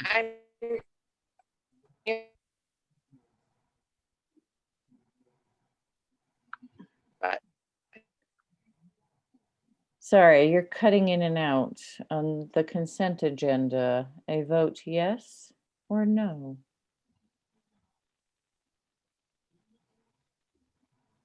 Can you hear me now? Yes, thank you. We can. I apologize about that. It must have been my connection. I'm here. I voted yes and several times. Still yes. Okay, still yes. Thank you. All right, so we have 4 votes yes, and we'll just check in one more time. I'm not seeing Vice President Price's number, I don't think, but Vice President Price. Okay. Thank you very much, Alma. Vice President Price, are you with us? Can you hear? Sorry, I just saw her leaving again. Okay. All right, we'll move on at this stage, and we should have enough votes to approve the item consent number 3, which is the minutes from September 17th. Is there a motion? I move approval of the minutes. Thank you, Dr. Gonzalez. I will second that. Thank you, Board Member Bose. We'll do a roll call vote on this. Vice President Price? Still not there. Secretary Garcia, I believe you, I think we need to hear it from you. Yes, I'm still here, but do I need to abstain because I wasn't at the meeting? Yes, please. That would be our best practice. Okay, thank you. I abstain. Thank you, Mr. President. Thank you. Dr. Gonzalez? Yes. Board Member Bozay? Yes. And the president votes yes. So we have 3 yes votes on that. Just checking in one more time to see if we have Vice President Price. Okay, we will move on to the rest of the action items. Next up, we have, I can't make my Zoom smaller. There we go. Looks like everybody's having some internet issues. Okay, next on the action items, we have action item B, Santa Fe Public Schools Modified Hybrid Plan. Dr. Garcia. Thank you, Madam President. And I now have to I'm having trouble getting back to the screen so that I can see this document. So let's see if I can make this work. It's just kind of, am I still on? You are. Yeah, Okay, it's a little let's see. janky, everything right now. Everything is weird. I'm hitting that icon, Joe, and it's not getting me back to where I can read the screen. Can you hear me? Hello, Vice President Price. Yes, we can. Yeah, I've been knocked off about 3 times, so Yeah. I'm glad that I'm back. We're Okay. all I'm glad you're having back trouble. too. Okay, we're all having some troubles. Just give me a second. I'm trying really hard to, okay, here, I think I almost have it. Yay! Woo! Okay. She I'm found sorry. the button. I really don't, I don't know I think there must be something in the universe that's affecting all of us, because I normally don't have these problems. And I'm going to need the follow-up page, Alma. But first of all, let me just go ahead and say that the superintendent, myself, I'm asking authorization from the board to modify our PED reentry plan to allow for a new hybrid beginning October 15th as permitted under the governor's orders based on local data and as approved by the New Mexico Public Ed Department. The Public Ed Department has already notified me that because our plan is not substantially different, rather, instead of opening in a hybrid, and it is a modified hybrid starting with a 5-to-1 ratio, that we're opening with volunteers, this will only require approval by the board, and then of course that we submit the safety assurances. The modified plan will include reliance on teacher and site staff volunteers to provide on-site instruction. During all phases of reentry, the district will prioritize students with disabilities for on-site instruction, including when there is limited space availability in a returning class.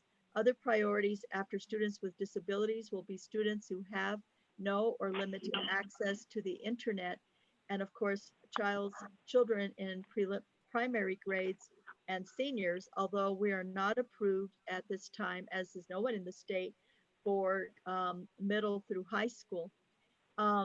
The statement that I want to provide for you, and I just going ahead and read it for Ms. Price. I don't know if you have it in front of you or for those that are just listening. Our district has remained fully remote in the red phase. These color phases are whether you're remote, hybrid, or Well, the governor said today, the governor said today that we're green. Yes, but I'm talking about phases of entry, not phases in, there's 2 different red, yellow, green. And green is like you're not hybrid, full face-to-face. Right now, we've been in a red, even though medically, according to the health records, we're in a green district. Does that make sense? They're 2 separate things. So the district provides small group instruction 5-to-1 for certain high needs groups. However, based on negotiations with the union concerning local conditions during the red phase, the Santa Fe Public Schools has not provided any on-site services to these high needs populations. There are districts across the state that are providing special education K-12, even though they may be closed. And they have brought in kinder through 3rd grade, even though they may be closed. Based on county data, the district is eligible to phase in hybrid and has an approved plan. The gating criteria has actually changed even from the time that we wrote this document, which was last week. There is new gating criteria that is a combination of the transmission rate, the 10-day rolling average must be less than 1.05 or less, but then also positivity rates of less than 5.0. And I sent all that information to all staff and to the board. It's a matrix, right? And they look at both the gating criteria is more comprehensive now. At the time that we wrote our plan, the 1.05 was the only criteria. Now they're looking at positivity rates. And for those that don't understand that 5.0, it means 5 cases per 100,000. Right now, Santa Fe is at 2.2. And according to the PED, we are in the green and could open in hybrid October 15th. However, as the district phases in hybrid, it must prioritize students with disabilities who have certain rights under federal law that have not been waived or excused during the pandemic. NEA Santa Fe supports beginning the phase in if it's done with teachers willing to provide on-site instruction. In other words, teacher volunteers and staff. We have worked very hard on a plan that relies on teacher volunteers and staff to provide on-site instruction and prioritize students with disabilities in the reentry process. I'm not going to read the rest of this, but the gist of it, and you have it in your packets, is that when we have identified faculty, 306, actually the number has gone up to, I think, to 308 teachers, counselors, nurses, EAs, principals, right? Folks that are, actually, I don't think inclusive principals because they're all will be coming back, but of people that want to come back to work with their kids. And I've received some of the most heartwarming emails about one gentleman who is compromised medically, but says, I think I can protect myself and I feel like I need to be with my kids.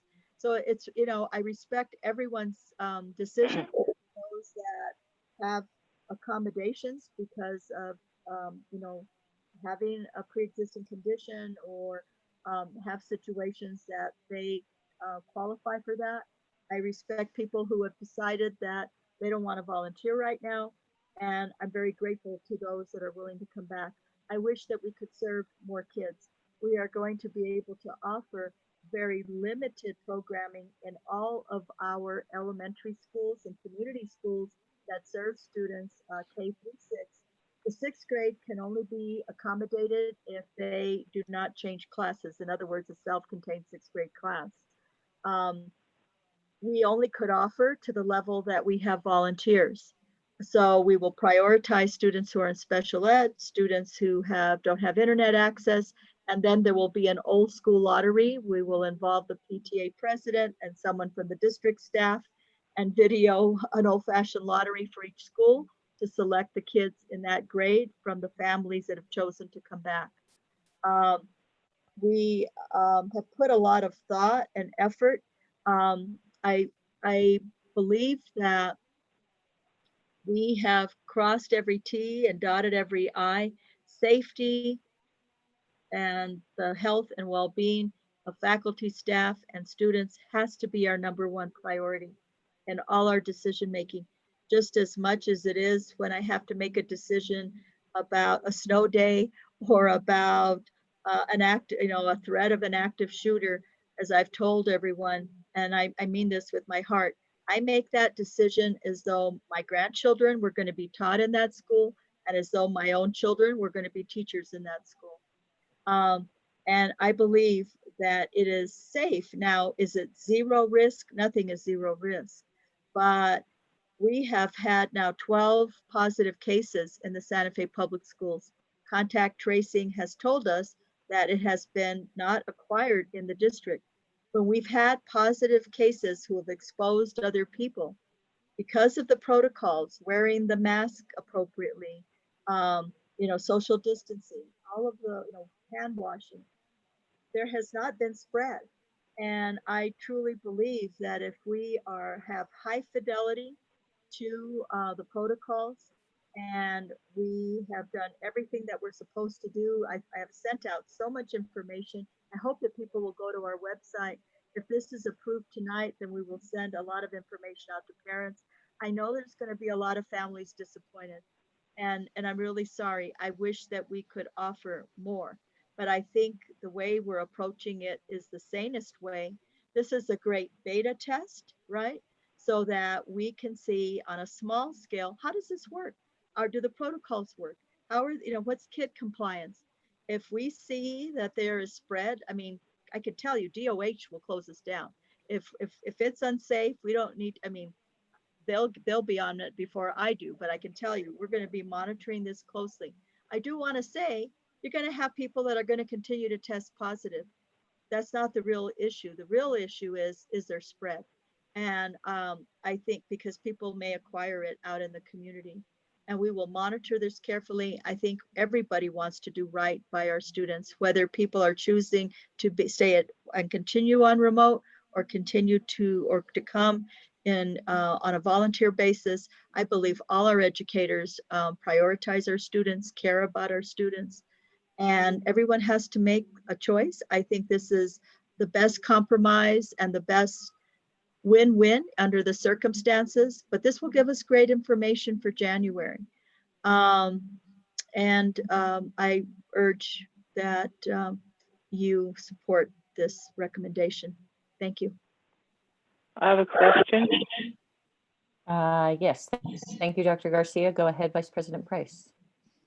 Yes, do you have any schools where you have no one who volunteered for a grade, say like 3rd grade or 5th grade or whatever? Madam President, members of the board, we have many schools where we don't have all grades covered. But we had, I think, one school, and I'm going to have to ask senior staff to pitch in and help me. We had one school that we are going to figure out how to provide support so they can offer kindergarten. And it's a very tiny school.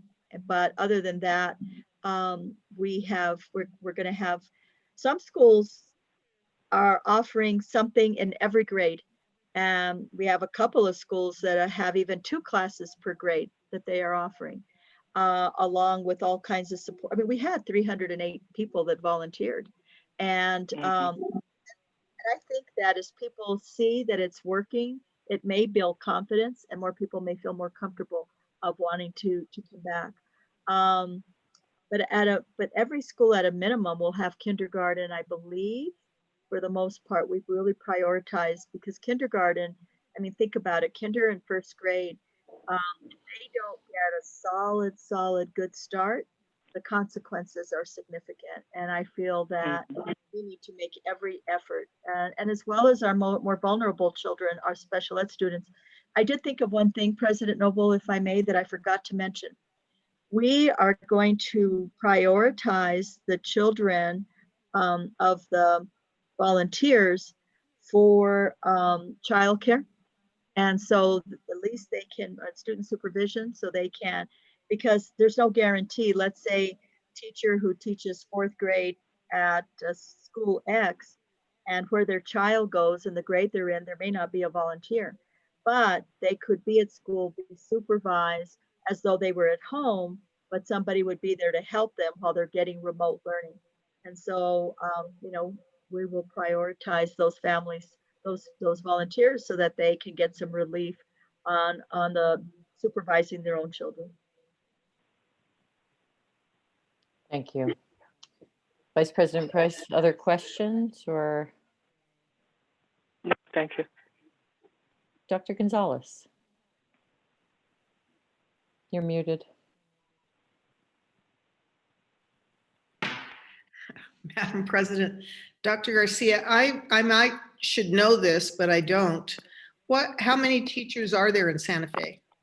I mean, what percentage is the 300 and some volunteers? Well, I mean, as I was looking at the number of teachers that fall or staff that fall under NEA, and I'm looking at the number here, and I want to say that it's about 1/3, but Howard, are you on? I don't see him on, Dr. Garcia. Associate Superintendent Chavez, He can you is. help me with that number? I'm Dr. trying to Garcia, I find it. think I can, because you texted it to me earlier today that there are 1,083 staff in the bargaining unit. Yes, 1,083, but I don't know if all of them are teachers, because in the bargaining unit are bus drivers and cafeteria workers. So in terms of school-based staff, because I think the question was teachers, right? How many of them? And I don't have that number at my fingertips, but I can get you that answer back. But roughly about a third, I mean, more than a third have volunteered to come back, because we did not poll, probably more than that, of school-based people, because we didn't poll cafeteria workers or bus drivers at this point. Thank you. And Dr. Garcia, Mr. Oxner's now on the line, I believe. Yes, Mr. Exner. About in terms of how many teachers, I mean, like people that are site-based staff, do you know what percentage this would be that volunteered?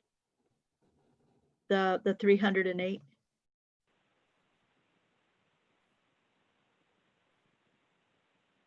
I want to say it's roughly a third, but they're not evenly distributed, but we'll get you the exact number. I don't know if you need it right now to make a decision. No, I don't need it. I just was curious.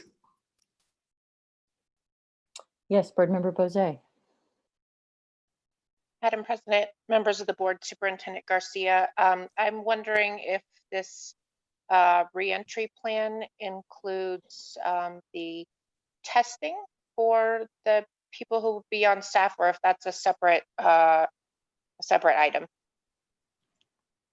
Madam President, members of the board, from the time the plan was submitted, many requirements have changed. They continue to change by the week and sometimes by the day. It is a requirement that anyone was not, we were not authorized to do surveillance testing. I know that there was, some stuff in the paper about why didn't we do it earlier. We are only authorized and required to do it once you bring kids back in hybrid. So once we bring kids back in hybrid, in this modified hybrid plan on October, won't be the 15th. Actually, the teachers will come back on the 15th, and they'll have like 3 days to settle in and work remotely with their kids. And then we have fall break. And then I think the date, Mr. Chavez, when the students actually come, is that the 22nd? What's the first day that the students come back? Anyway. It is actually the 15th, October 15th. No, the two students do not come back. Oh, yes, they do. No, they don't. They're on remote that thought the 15th, 17th, and 18th, aren't they? I'm confused now. I got to remember that calendar because we modified it. Do you know what, is it the 15th when the students come back? It is.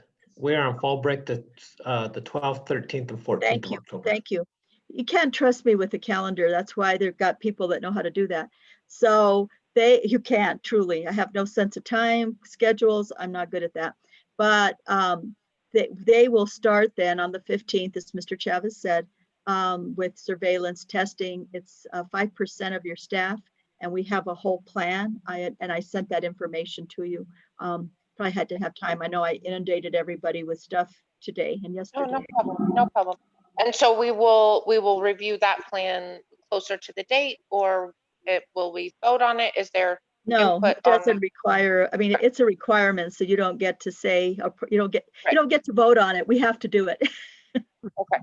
Yes. No, I just wanted to express concern that I'm afraid that that's not enough testing, but I'm sure that as with everything else, things grow and change and are modified and improved. So yeah, right now they're saying I think it's 5% weekly, correct?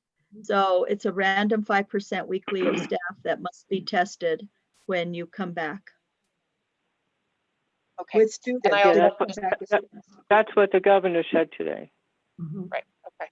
I also just, if I may share an anecdotal story about my kindergartner who is having a wonderful time in remote learning and told me all about photosynthesis last week. Wow. Could not remember all the words, but for chlorophyll and photosynthesis, but described the process to me in a very incredible way when we were on our way to the drive up shot clinic at the building with the student nurses. So just lots of appreciation and gratitude. I remember you were worried about kindergarten, Miss Bose. I really was, and I'll tell you, he's having a wonderful time. And I know that not everyone has same experiences, but I do think that people are pleasantly surprised a lot of times, as are the teachers, I think. So thank you.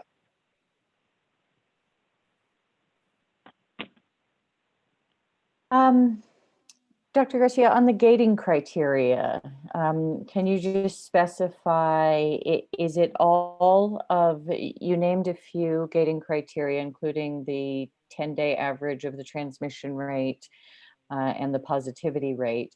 Can you just go through that again and say what they are and if all of them have to be right? I'm going to ask Ms. Het, our lead nurse, because I don't want to mess it up.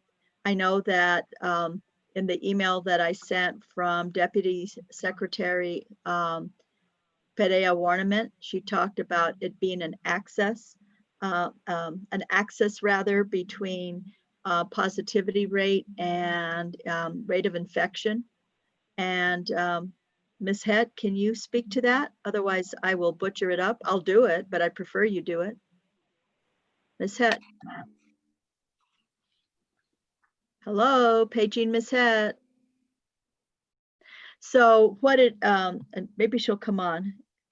She appears to be on, but muted still. There she is. Yay, Ms. Het. Sorry, I was about having a difficult time. Did you hear the question? I did, yes, and I was trying to actually get to the New Mexico COVID website so that I could give you that information directly from there. If you could bear with me for a moment while I look that up.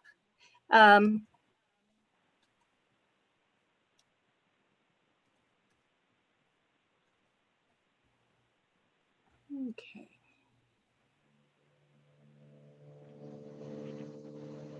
Data dashboard, modeling subsite. Okay, so in Santa Fe County, what the gating criteria is to have an average daily case count under 8 per 100,000 and a test positivity rate under 5%. And as of September 28th, our cases per 100,000 were 5.10 or 5.1, and our positivity rate was 2.6%. But the criteria, she was asking, what is the criteria to be able to go back into school? What is the gating criteria? Two of them, the test positivity rate to be under 5%, and the cases per 100,000 to be under 8. The average daily case to be under 8 per 100,000 people, and the test positivity rate to be under 5%. And I am trying to find in my PED toolkit. What I think Warnament sent us was the transmission rate needs to be at 1.05 or below, and the positivity rate needs to be at below 5.0, but it's how they mesh together and you're rolling 10-day average. So it's not super clear cut. We're in the green right now and would be allowed to open. Now, let's say the day comes that we open and we're in the red, then obviously we would not. If we were in hybrid and we're moving along and we're happy as can be and it changes, my guess is they would have us closed. But right now, like for example, the micro districts are open and some of them are in a red zone county. So we really have to go by what they instruct us to do. Right, Ms. Het? That's correct. And I have to tell you that I've gotten several texts from people all over. My phone had blown up, but I have it closed, on silent. But I guess the connections all over town tonight is they're having problems, computer and phone. Staff are being kicked off and then having to come back on phone. Then they're getting kicked, can't connect, or they get connected and they get thrown out. They're randomly moving from panelist to participant. So I don't know. So we're all having difficulty tonight, for sure. Dr. Garcia, Madam President, I did find the information specifically from the email that you were referencing. Yes. It says districts and counties are cleared for re-entry based on graph that has two axes, both the test positivity rate and the average daily count per 100,000 population are criteria. The graph has 4 quadrants: green, yellow, orange, and red. Santa Fe Public Schools is located in the green quadrant and cleared to open with low positivity rate under 5% and low average daily counts, which is the 8 out of 100,000. And currently, then Santa she Fe says, County. Oh, go ahead. I was just going to say, she goes on to say the medical advisory team does look at general transmission rate overall for the state in terms of large scale openings, school and otherwise. However, right now, all schools, counties found in the green quadrant and thus labeled green on the map are fine to open hybrid. And the positivity rate and for us is 2.2, which means 2.2 cases per 100,000. Okay, and the transmission rate, this 1.05, it sounds as if the gating criteria has been adjusted by the state. We talked a bunch about that. It sounds as if now the gating criteria is pegged to the positivity rate and the how many cases per 100,000, correct? That is correct. Okay. So it sounds like we aren't using the gating criteria of the 1.05 transmission rate because we're following what the state is saying in terms of the zones. We're required to follow that. We don't get to make up our gating criteria, unfortunately, or fortunately, depending on your point of view. Well, and I think it's great to, and this is one of the things that I have appreciated about this plan a lot, was that it is pegged to how the health experts are doing it, is my understanding. Just want to be clear on that. So we are following, even if the state is adjusting their grading criteria, we are following their gating criteria as determined by the Department of Health. Correct. And the Public Education Department gives a layer of that for schools. Correct. Okay, thank you. Other questions, comments, thoughts? I listened to the governor's press conference today. Mm-hmm. And another thing that they said was that if it goes into the red, it doesn't necessarily mean that all schools will close. It depends on the school. Okay. That is correct. For example, there are small school districts, like the micro districts, that are in red, that are open. And a lot has to do with your geography and the number of people in the school and whatnot. So it's still not super clean cut, but I would imagine a district as large as Santa Fe probably would more clearly fall under that criteria. I think that this other criteria is for the micro districts. Board Member Bose. Madam President, members of the board, Superintendent Garcia, I'm also wondering if it's possible to talk a little bit more about the phase-in. I know how we're prioritizing students, but the timeline for phasing in any additional students that are selected by the lottery. Thank you, Madam President, members of the boards, Board Member Bose. And we are starting with 5-1 when the students come back on October 15th, if all the gating criteria is met. And then we want to give that a couple of weeks to see how it works. And then at that point, no sooner, right, Mr. Chavez or Ms. Romero, no sooner than the 3rd week, right? So November no sooner 2nd. than November 2nd, no sooner than November 2nd, we would bring in the next round. But because we're not talking about the whole population, right? Because we've got between 40 and 60% of students whose parents say they don't want to come back at all. So the numbers are so small, and you only bring in 50% of your roster on an A cohort and a B cohort. Most likely by November 2nd, the rest of the students would come, because you would have completed. If it's more than 50% of the roster, they don't get to come. And we've looked at the numbers, right? I don't know, Ms. Romero or Mr. Chavez, do you want to add to that at all?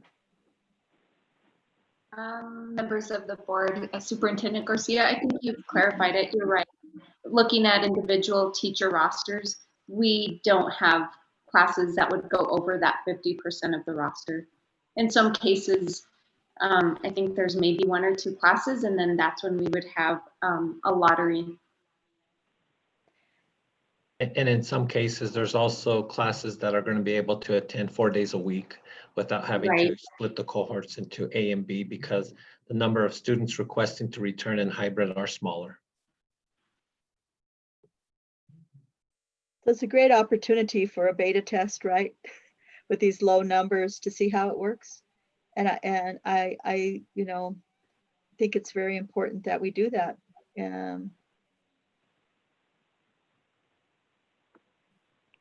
Okay, thank you. Any other questions, comments from the board?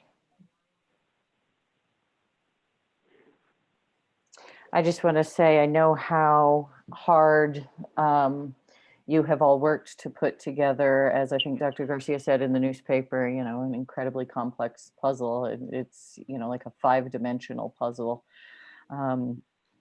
I do appreciate that the plan, as I said, has always been tied to this data, the gating criteria from the Department of Health, because that really seems a science and data-driven way to do it. And I appreciate that. And this added layer of volunteers and asking for volunteers, I think, is a very savvy way to test out some of these protocols, and we always had talked about the gradual reentry, and I think giving the layer of volunteers is really wonderful for the folks that work in the district. And so I know, Dr. Garcia, that you are working a lot, and many on the team are, and that teachers are really maxed out. I also appreciate that we'll be prioritizing the student supervision in the way that you outlined. So thank you for this really deep work. Madam President, one other thing, I want to give a shout out to the principals and assistant principals. They have worked so hard to try to, first they thought we were coming back totally in hybrid, and they had all their schedules done, and they had reached out individually to parents. And I mean, they just put so their heart and soul into this. And then, you know, when they found out, well, it's going to be volunteers, it was like, oh, they did all this other work. And then when we found out, oh, guess what? And it's not going to be 50% of capacity, it's 50% of roster. So every time, you know, you think you have a plan and then you don't. I'm surprised they all haven't just walked out the door. So my hats off to the site-based people, the principals, they've done a great job.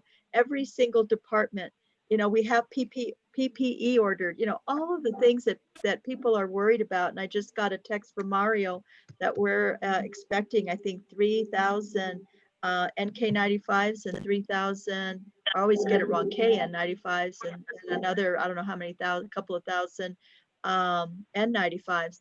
And then the shields for those that are doing the real up close work. And I mean, just the thought and the effort that everyone is so meticulous about trying to get this right, because the stakes are so high.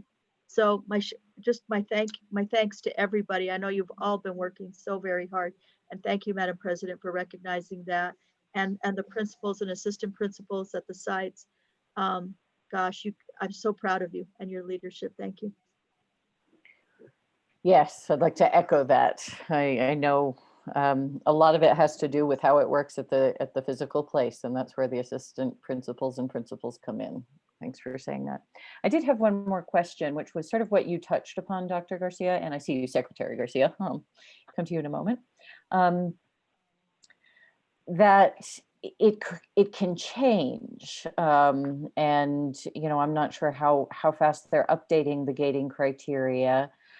So if we get to October 15th and it's changed, let's say the Friday before, do you have a sense of how that might work and how we might be notifying folks as to whether we're on or we're off for the gradual reentry? And, might we end up on a roller coaster around that, or what's your sense? I think that's why Madam President, members of the board, I think that's why they look at this rolling average. And I mean, I don't think it'll be a whiplash kind of thing. We'll probably see a trend moving up, so we start preparing ourselves. We will be monitoring this very closely, but we would have to notify people via a robocall, email, and social media. But we'll do, and the principals probably will reach out. We have so few that are coming back in hybrid, that it'll be easier to communicate with that cadre of families for their planning, right?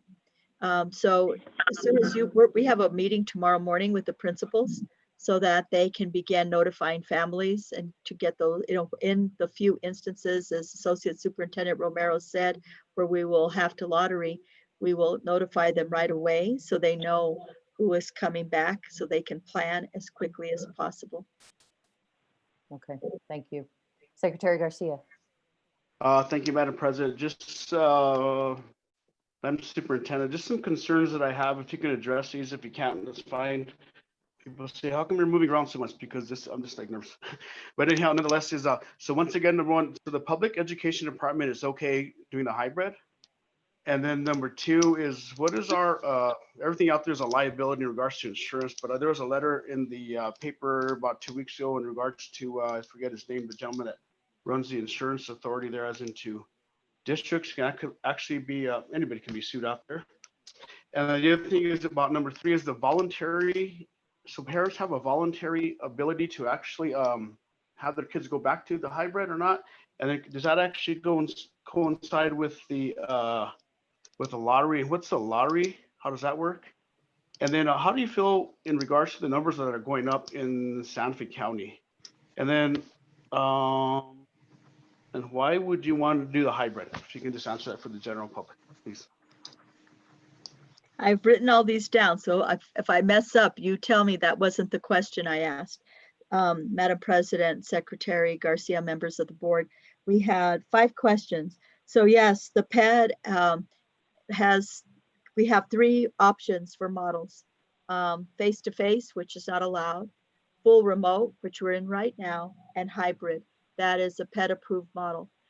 Given our plan and then the modified plan, I requested information to find out. I mean, if this wasn't even going to be considered, there was no point in bringing it to the board and all of that. And they said, yes, you don't even need to resubmit it. All I got to do is submit the assurances, but it requires the board president's signature in order for her to sign it. We needed to bring it to you. So yes, that is okay, the hybrid model with the PED. In terms of liability, we have been in close contact with NMSIA and Palms and Associates, who is the insurer for NMSIA. And there was a letter that they clarified where it said, that they wouldn't cover individuals. That is not correct. All of us as employees, as long as we're following the protocols, and that's another reason that we have to make sure that the T's are crossed and the I's are dotted, because we want to make sure that we are covered for insurance. But a teacher that is teaching, a principal, a custodian, they all would be covered through our insurance with NMSIA. And we have been in close communication with them. There was an interpretation about, do desks need to be 9 feet apart or the 6 feet apart? Well, it's 9 feet apart from center to center. so that you have a 6-foot perimeter, right? I mean, little things like that, that you want to make sure you're doing it exactly right. Is it a MERV 15 or a MERV 9 filter? If a MERV 15 filter will screw up your air conditioner, then what's the level of air purifier? What's the amount of air exchange? There are so many little details that NIMSIA would be paying attention to, because if those things aren't in place, a district could be sued, right? But they did clarify that they will provide insurance. The voluntary part, yes. Staff, we made it for the students that you could volunteer to student remote. When we thought everybody was coming back on hybrid, we asked parents early on, do you want to come back in hybrid? And then when the union expressed concerns, we decided to go to a voluntary program. That means that some parents may want to come back in hybrid, but we don't have a volunteer in the grade that they would need the program. When we have, say, I'm going to say a kindergarten class, I'm just going to pick Miss Bose because her kids go to El Dorado. So let's say there's a kindergarten class at El Dorado, and we have room for 20 kids, and we have 30 that want to attend. So that we give priority to students in special ed, students who don't have internet access. At that point, then we would do a lottery, not the lottery that we have for Interzone, because to program that and get that done with Power School, we wouldn't make it in time. So it will be an old-fashioned lottery where all the names go in. We'll have outside witnesses. They'll draw the names out and let the parents know these are the kids that will get to go in. And then I will probably have alternates in case they decide they don't want to go. In terms of, am I concerned about the rates going up in Santa Fe County? I'm concerned about rates going up anywhere, of course, because we want to see rates going down. But according to the gating criteria, it's 2.2 cases per 100,000. So it's still safe to bring kids back to school. We will monitor that like hawks, I promise you. And then, what was the last question on hybrid? All I wrote was hybrid. I didn't put the question down. What was the last question, Secretary Garcia? Let's see here. You actually, thank you for addressing the comments, Madam President. Dr. Garcia, you talked about the insurance, you talked about PED, the volunteer for families and/or lottery, their cases going up, and why would you like to go to the hybrid approach? Well, because Madam President, Secretary Garcia, members of the board, this is the only other model to be able to bring kids back to school. We know that many children are not everybody learns well being in front of a computer. Some kids are thriving, but some kids are not thriving. Many kids have, just like tonight, poor internet access. They may have internet access, but they don't have high-speed broadband, right? It can be very difficult for them, or they don't have a quiet place at home, or they're multiple families in one home and no desk and no quiet time. And so there's a reason for kids to come back. And so if we can do it safely, I mean, if it were for me, in the ideal world, and I think I talked about this early on, the ideal world to me would have been that at least 50% wanted to be home and 50% wanted to come to school, and kids could come to school 4 days a week. That would have been my ideal for those that wanted to do it. Didn't work out that way. But hybrid is not my favorite model, but that's the model that we have to work with. And districts don't get to choose their return model, unfortunately. So we are doing a lot of training with staff, and also we'll have videos for families to help support them. Working in a hybrid model, it's a little bit different. And they're only in school 2 days a week, right? So you got the other 3 days that you have to contend with. So I don't think it's hugely helpful for families, but it's what we have. It's the model that we have, sir. And then also, Madam President, in regards to some of the challenges I have, is I have individuals in my district where they've had to adjust their entire schedule, right? Because now kids are at home.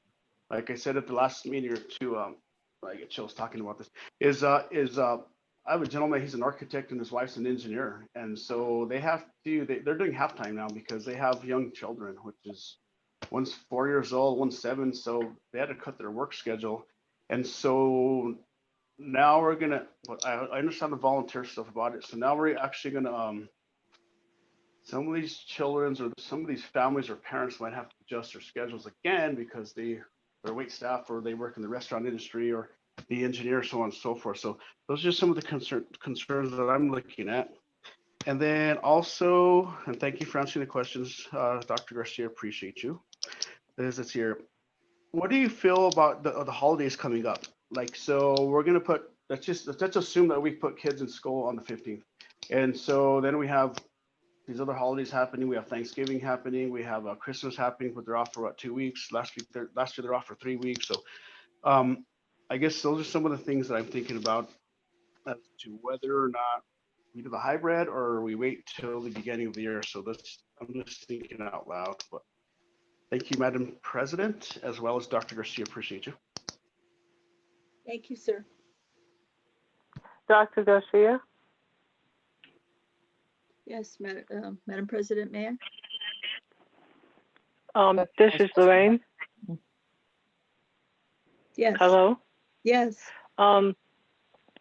So if you have a lottery and there are 2 children in the school who are siblings and one gets the lottery and the other one doesn't, in the past, what you have done is let both siblings in. Are you going to do that for this? Madam President, members of the board, Vice President Price, this is different because we're looking at kids in a particular roster for a particular teacher. And so unless the kids are twins, it's unlikely that you're going to have siblings. Now, you could have 2 siblings and I only have a teacher teaching kinder and first, and the siblings in 3rd grade, there's no teacher teaching that is volunteered for 3rd grade. So they'll have to stay on remote. Now, if in fact they both are, there are teachers for both, then we would give that student a priority. We would look at our lottery rules. But unfortunately, we don't have in all schools, all grades open for hybrid. Because this is volunteer, it's patchwork in terms of programming. And I wasn't sure we were going to be allowed to offer it because of that, but we were. Thank you. You're welcome.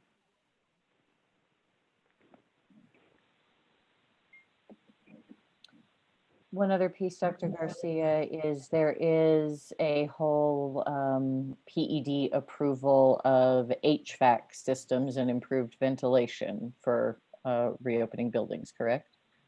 Madam President, correct. Okay, and does that have yet to begin the sort of? We won't submit it until you approve this modification of the plan, and then all I have to submit is the assurances, and then that's handled out of another office, I think out of the capital outlay office, and they will be in contact with our people for that approval process. But you're not allowed to open until you've been checked off that you meet the requirements for PPE. As a matter of fact, we have to report, we already started reporting PPE on hand and what we have what we need, but we have to report it weekly, even though I don't have kids in school right now. Okay, thank you very much. Other questions? Is there a motion? Board Member Bozay? Madam President, members of the board, I move to approve this modified plan for reentry. I'll second. Thank you. And a second by Dr. Gonzalez. We will go ahead and do a roll call vote unless there's further discussion. Madam President? Yes, Secretary Garcia. I certainly understand what the superintendent is talking about, and I have the utmost respect for Dr. Garcia because, whenever the community of Santa Fe as a whole, whenever they pass the IT bond for us, and there's a few other districts that took the vote 2 weeks before us and 3 weeks after us, and actually our community supported us. And like I said, once again, the ultimate support for Dr. Garcia, you've been there, done that. You know, and I understand the less fortunate children, you know, because there's children out there that they need help. You can have a deaf kid, you can have a kid that needs special training. They actually need help because they need to be one-on-one. And it's kind of like kids, when you go to school, that's where you learn how to how to get friends, and you know, it's interacting. And once again, people don't realize this, but what is it, a month and a half ago, 2 months ago, Santa Fe Public Schools, they're on the forefront. I think you even got a nationwide recognition in the national media into Santa Fe, Mexico. They're on it, they're moving. And these are just hard decisions as being a policymaker. And these are some things that you have to just do and do what you feel is right. And what else I got here? And I think the public school system, Santa Fe, I think we're like a hybrid. And you know what? And if the public education department and the governor is allowing school districts to move forward, and Dr. Garcia and her team and all the educators on our side, as well, everybody on Santa Fe Public Schools, is excellent job. And if Dr. Garcia, you as a leader of the black ship, and I'm okay with it. Yes, I will vote for it. Thank you, Madam President, Dr. Garcia. Okay, Board Member Bose, and then we'll go to Dr. Gonzalez. Madam President, members of the board, Superintendent Garcia, I just would like to take a moment to say that I have maintained throughout this pandemic and all of our issues that safety should be a priority. And I feel very confident with the plans that we've been provided, and the fact that staff are coming back on a volunteer basis, that is the driving factor for my ability to support this plan. I don't think that I would feel comfortable forcing anyone into a classroom if they were not willing to do that. And I have extreme gratitude for the staff that are willing to do that, to serve the students that really need it the most, and to all of the district leadership that has thought out all of these detailed plans. I appreciate it, and I know that the entire Santa Fe community does as well. Dr. Gonzalez. Madam President, members of the board, Dr. Garcia, I too, I think Dr. Garcia, when you talk about it being a pilot, it's really like a pilot program, and I think that's fabulous to have us understand what really is going to happen and how it's going to work, and with a small number of students and teachers.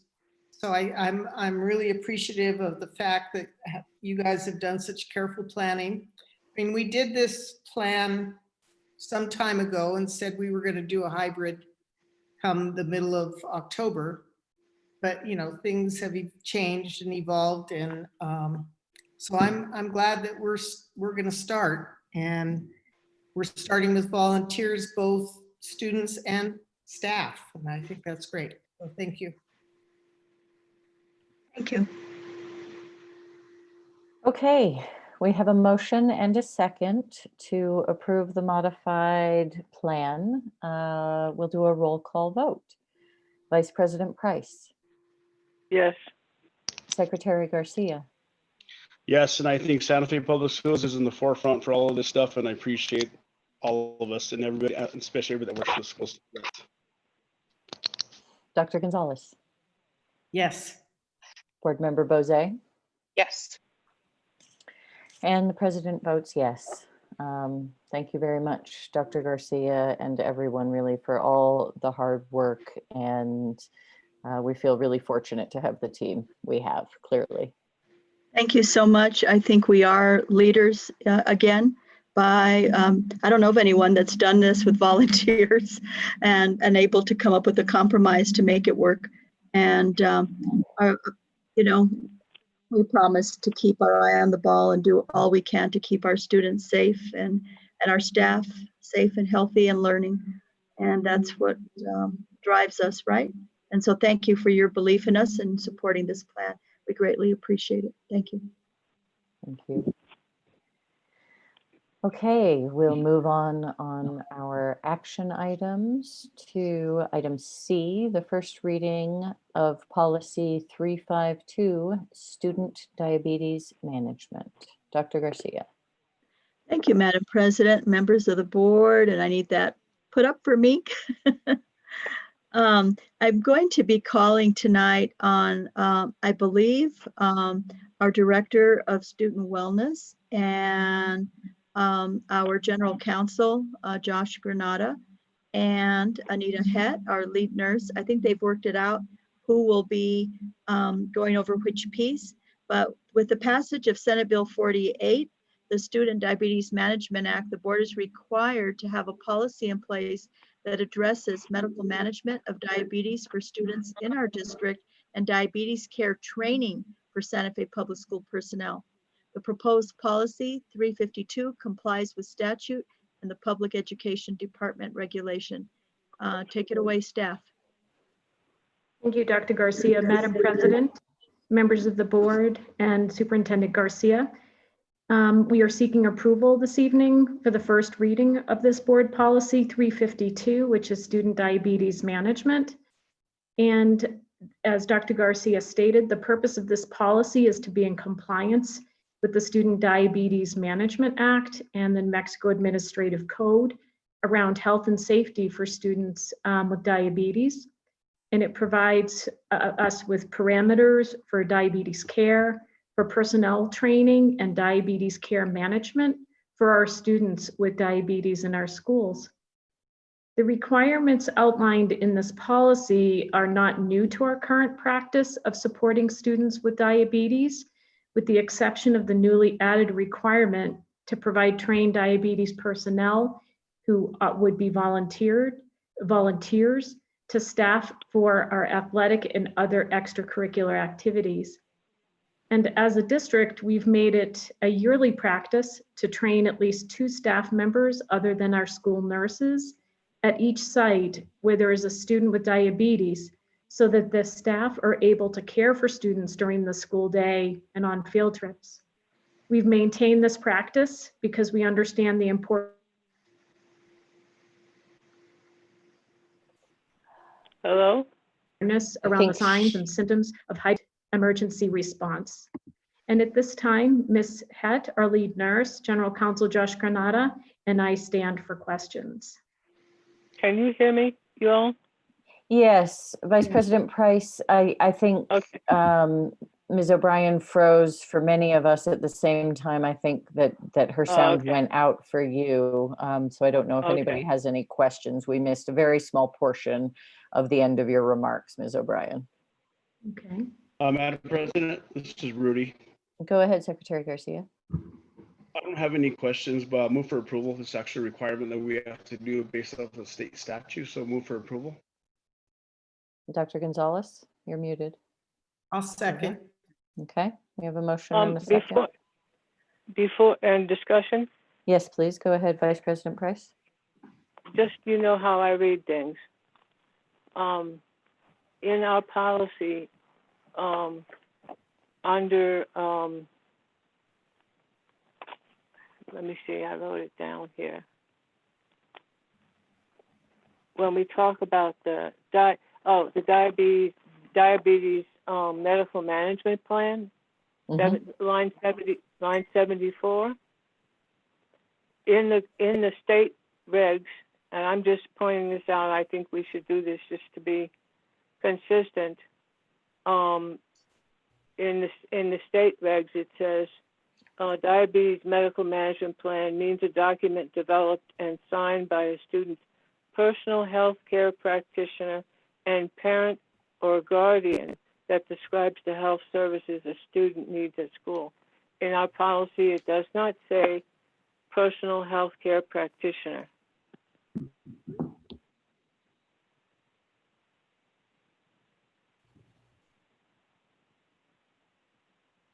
Madam President, Vice President Price, I totally appreciate you reading the policies and understanding how the policies work, as you brought up like 3 meetings ago about some different policy that we were talking about. And Dr. Garcia, if we can add that in there, I'm great with that. I need And to, Madam President, every place, Go every ahead, place Vice with the President. diabetes medical management plan. correct. And Madam President, I think we are in compliance, but I'm going to defer to the staff to find that where it's in there, because I don't think that has come out. It's on, in our policy, it's on it's line 75. Okay, but I don't think that that has been removed, has it, staff? Or is this new? It's not there. Well, it may be that this is going to take the place of that policy. I need to ask Mr. Granada.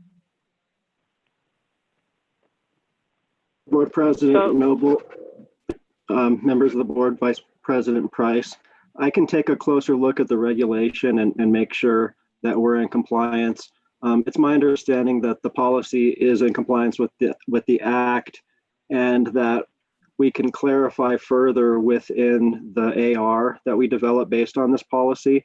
But certainly, if you prefer, we can make it very clear that the personal health care practitioner should be mentioned within that portion of the policy. This Well, is yeah, a first certainly. read. I don't think that that it should be left just to parents and guardians. I mean, the purpose of this healthcare management plan is that a doctor or a nurse practitioner writes this up, and the parent brings it to school. We do the same thing with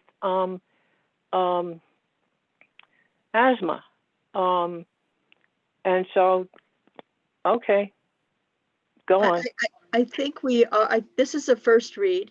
I see Anita Head and Sue O'Brien shaking their heads yes. Everyone is in agreement. And so the purpose of a first read is to get your feedback. We'll make those additions or make it clearer for the second read of the policy. I'm just doing it for the purposes of consistency, okay? It doesn't affect how I'm going to vote. I understand that. Okay, thank you. So there's an understanding about this being consistent for our second reading, that the maker of the motion, Secretary Garcia, already indicated was friendly to him. As the second, Dr. Gonzalez, is that friendly to you as well? She is rather clearly indicating yes. Maybe we could hear your voice too. Yes. Just for the sake of covering it. And just because I'm going to say that, and I get to correct Dr. Garcia's grammar a little bit, that one nods yes and shakes no. You don't shake your head yes. Anyway, yes. Board Member Bose, go ahead. Thank you, Madam President, members of the board, Superintendent Garcia. I just had jotted some notes about maybe some discrepancies on line 48 and 50 versus what's on line 103 as far as how many staff personnel will be trained. And so I just want to make sure that that's addressed and looked at, and that we're meeting the needs. It says at least one school nurse and an additional or a minimum of 2, but those didn't seem consistent to me between those lines. And I just want, as an RN, I just want to make sure that that is, that we have the authority to train people to give medication without a license. And I'll leave it at that. Thank you, Board Member Bose. Any other discussion? This is a first reading, and will be brought back to us for a careful second reading. Thank you all for looking clearly, very carefully at this. We'll go ahead and do a roll call vote. Vice President Price? No. Secretary Garcia?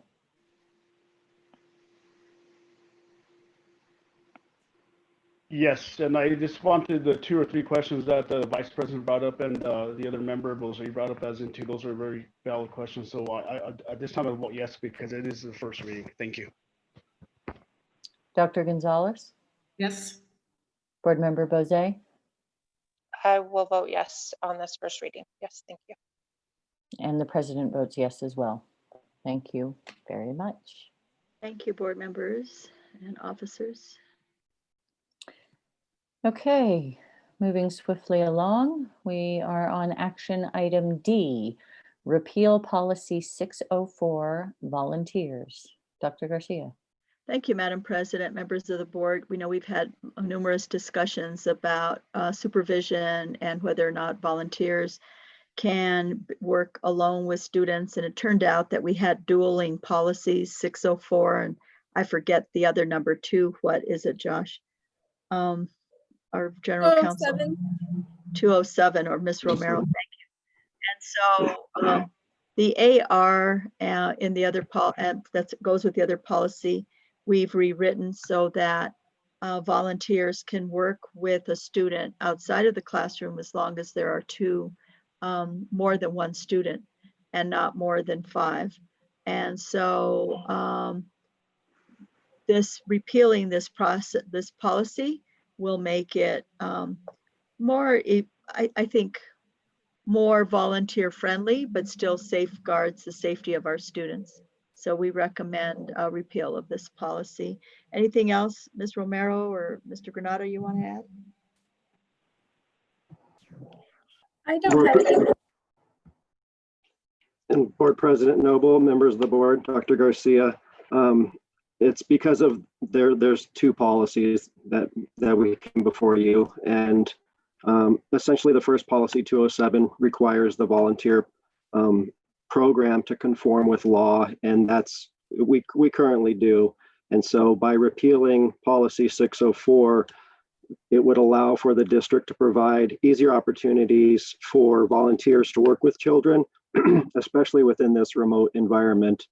And the way that we intend on implementing the plan is to have the teacher set up the meeting, and so that even if a volunteer is working with 2 to 5 students, the teacher still has the opportunity to pop into that meeting and to see what's going on and to provide that supervision.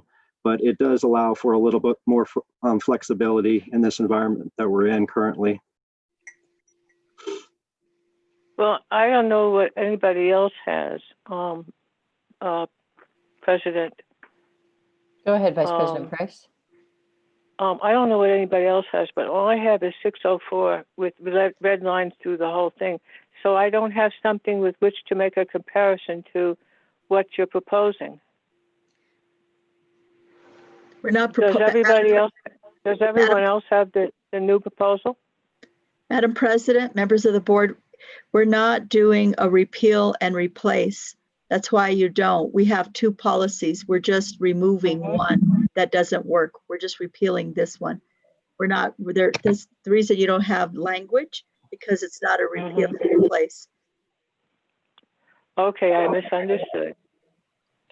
And the cover sheet references the other policy, which is it 207 or 270? Anyway, which is the conflicting policy with 604, which if we repeal 604, the other policy remains in effect as anyway. Okay. Yeah, exactly. So we're repealing the conflict. Okay, thank you. Madam President, I move to repeal this policy. Okay, Board Member Bozay has made a motion. I'll second. Dr. Gonzalez has seconded. Secretary Garcia for discussion. Yes, just really quick, regarding the volunteers working with individuals, children outside the classroom, what does that mean? Does that mean the hallway? Does that mean taking them to the park? What's the definition of that? Madam President, members of the board, in this environment, it might be in a breakout room, so that if they're, reading with kids or that sort of thing. It could be in the hallway if we were in school or in the library. Ms. Romero, it would not allow them to take them off campus, correct? Correct. Superintendent Garcia, members of the board, President Noble, that is correct. Another thing I wanted to mention about the virtual environment is that the volunteers don't have the capabilities of initiating a session, as their emails would get bounced out of the system anyhow. So it does have to be initiated by the staff or the teachers. In a traditional environment, it could be a classroom, it could be the cafeteria, it could be the library, a hallway, it could be any of those places, or it could even be within the classroom as well. Thank you, Madam President, Ms. Romero, very, very good explanation. And so once again, that definition is very detailed as into this volunteer can't go take whoever to the park and consult with them, correct? It's very clear. Madam President, members of the board, taking them off campus, I mean, wouldn't be allowed. I mean, if it was a field trip and they were supervisors, and then they'd be chaperoning, but then there would be other staff members. So no, they can't take them off campus. And part of the reason that, I mean, this was quite a struggle, because I know that some volunteers wanted to be able to work one-on-one with students, but for the student safety and for the liability of the volunteer, I did have to stand ground on it has to be more than one student. And then we also don't want volunteers with large groups of kids, because many of them don't have the training to manage large groups of students. So that's why we maxed it at 5 and a minimum of 2. So we don't want them working alone with a child in a breakout room or in a hallway or in the cafeteria or the library. It's just too much liability for both parties. Thank you, Madam President, Superintendent, and Ms. Romero. I appreciate your in regards to the online stuff these days, because that's where everything's going, right? The social media stuff, I don't do it however else, but I just want to make sure that the district actually is looking at where we are with social media, their internet, so on and so forth. But thank you both. Appreciate that. Dr. Gonzalez. Madam President, Dr. Garcia, what happens if a tutor has 2 students lined up and then one isn't there? They can't have the session? No, ma'am. Okay. President Noble, Dr. Garcia, may I speak for a moment, please? Go ahead, Ms. Romero. I've been telling the volunteers to schedule larger groups of 4 to 5 students for the session. So that way, if they do have some students that aren't able to show up, that they don't have to cancel the session. Thank you. That's good advice, Ms. Romero. Okay, further discussion on this? Okay, we have a motion and a second on the vote to repeal policy 604. We'll go ahead and take a roll call vote. Vice President Price? Yes. Secretary Garcia? Yes. Dr. Gonzalez? Yes. Board Member Bozay? Yes. And the president votes yes. And I want to say thank you to the volunteers who've worked on this, and a big thank you to the team and the staff. And Ms. Romero, I know you've clearly, as evidenced by that last answer, been thinking a lot about how this will go. And it is, like many other things, of course, our volunteering is being remade in the more virtual model. And thank you for all that hard work. It really, yes. Board Member Bozay does applause. We appreciate this and know how many students it's helping. Thank you. And thank you, Mr. Granada. Thank you. Okay, moving on to our next action item. It is action item E, the first reading of, hang on, I had it, and then first reading of amended policy 300, compulsory school attendance. Dr. Garcia. Thank you, Madam President, members of the board. I believe that we have a new compulsory attendance act. The legislature repealed the Compulsory Attendance Act and replaced it with the Attendance for Success Act.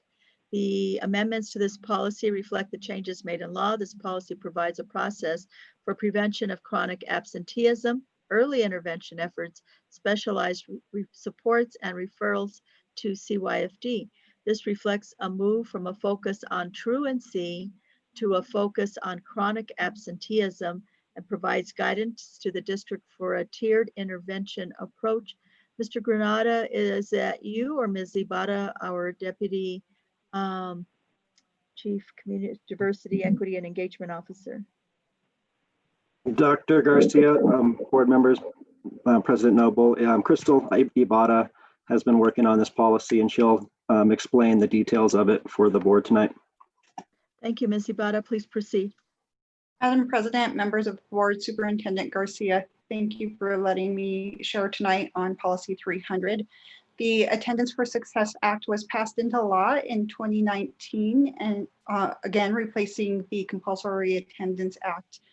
Per the PED guidance, school districts were given through this semester to bring policies into alignment with the act. The previous policy did focus on truancy efforts as they related to unexcused absences. Under the new Attendance for Success Act, we are looking at chronic absenteeism, which is a combination of excused and unexcused absences at certain percentage markers.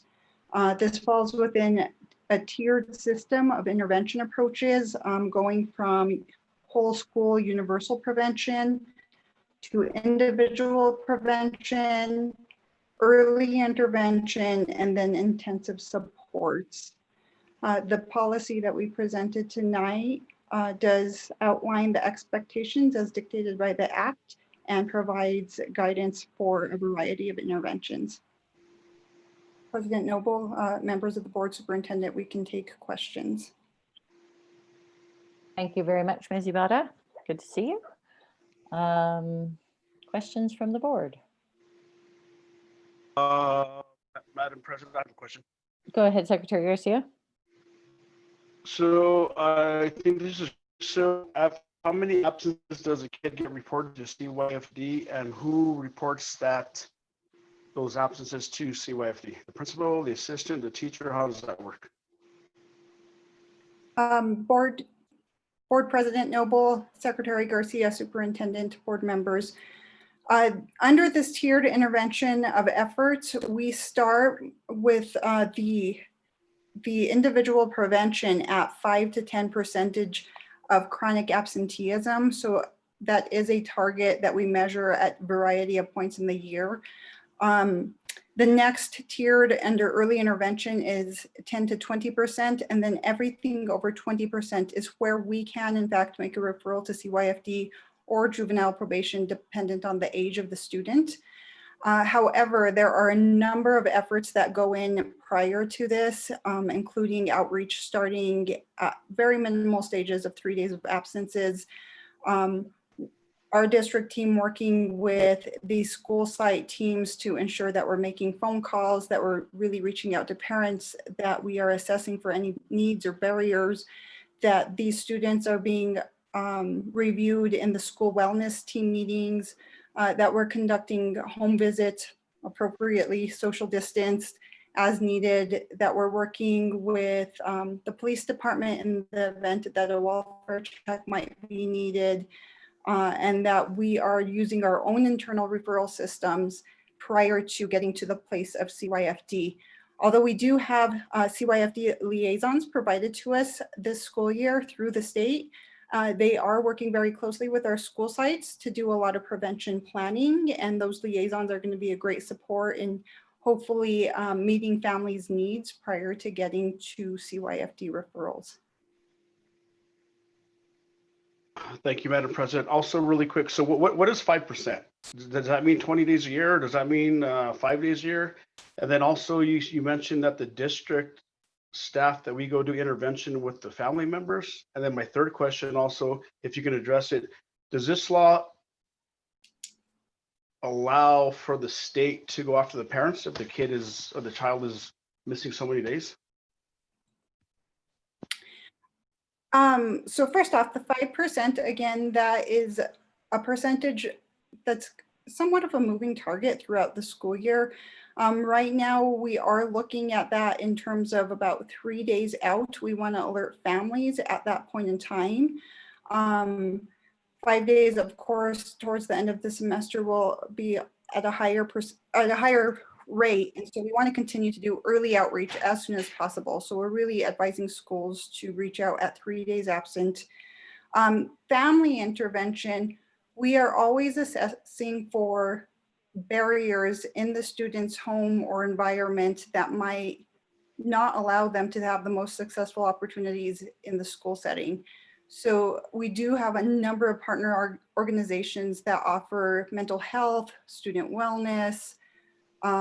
We have our internal MTSS system, and we are constantly assessing for any of those barriers that they might fit. And if the family does have a need for support, we would definitely make a referral based on that. And Secretary Garcia, I'm sorry, I think I missed the last part of your question. That's okay. And then also there's a state law that's been changed. Can the state go after the parents for the child not attending school? So our city and our state does not typically cite parents or take any legal action. They can, I guess, if it's severe enough, but at this point, there is nothing enacted around that. At this point, what CYFD does is they take the SKY referral and they try to provide interventions that would be useful for the family. And that would be around an educational neglect referral. So they're really assessing, again, the same way we are for the barriers to the student being successful in the educational setting. So at this point, no, there have not been any prosecution charges against parents, although there could be, but it's just not a typical situation. May I answer Dr. Garcia? I mean, Secretary Garcia? Yes, ma'am. Years ago, we arrested a parent. She was, they forced her to do the perp walk. Her picture was on the front of the newspaper. Turns out she was the aunt of one of our teachers at that time, who later became one of the principals, and has accomplished nothing. I don't have much faith in these. I've been in this business for what, 40 years now, 30 of them up here, and nothing seems to work. So I'll vote for it, but I don't expect much from it. Madam President, if I may, Vice President Price, that's where I was going with this. You know, in the last administration, I think our new governor is actually trying to get CYFD to move a little bit more proactive. So that's where I was going, but I appreciate that. And if nobody has any questions, nobody's made a motion, I'll make a motion for approval, Madam President. Board Member Bozay. I would just like to bring up the point of involving the police department as a very last effort. I don't think, I mean, I heard that mentioned as part of the layers of intervention, and I think it should be used very, very sparingly. I have serious concerns about that. Amen to that. Amen to that. I'll go ahead and second for the purposes of us continuing discussion. Dr. Gonzalez. You're muted. I agree with what Member Bozay said, and I also like the idea that it's moved away from a punitive sort of policy, with talking about truants instead of chronic absenteeism. I like that. I think it's a good move.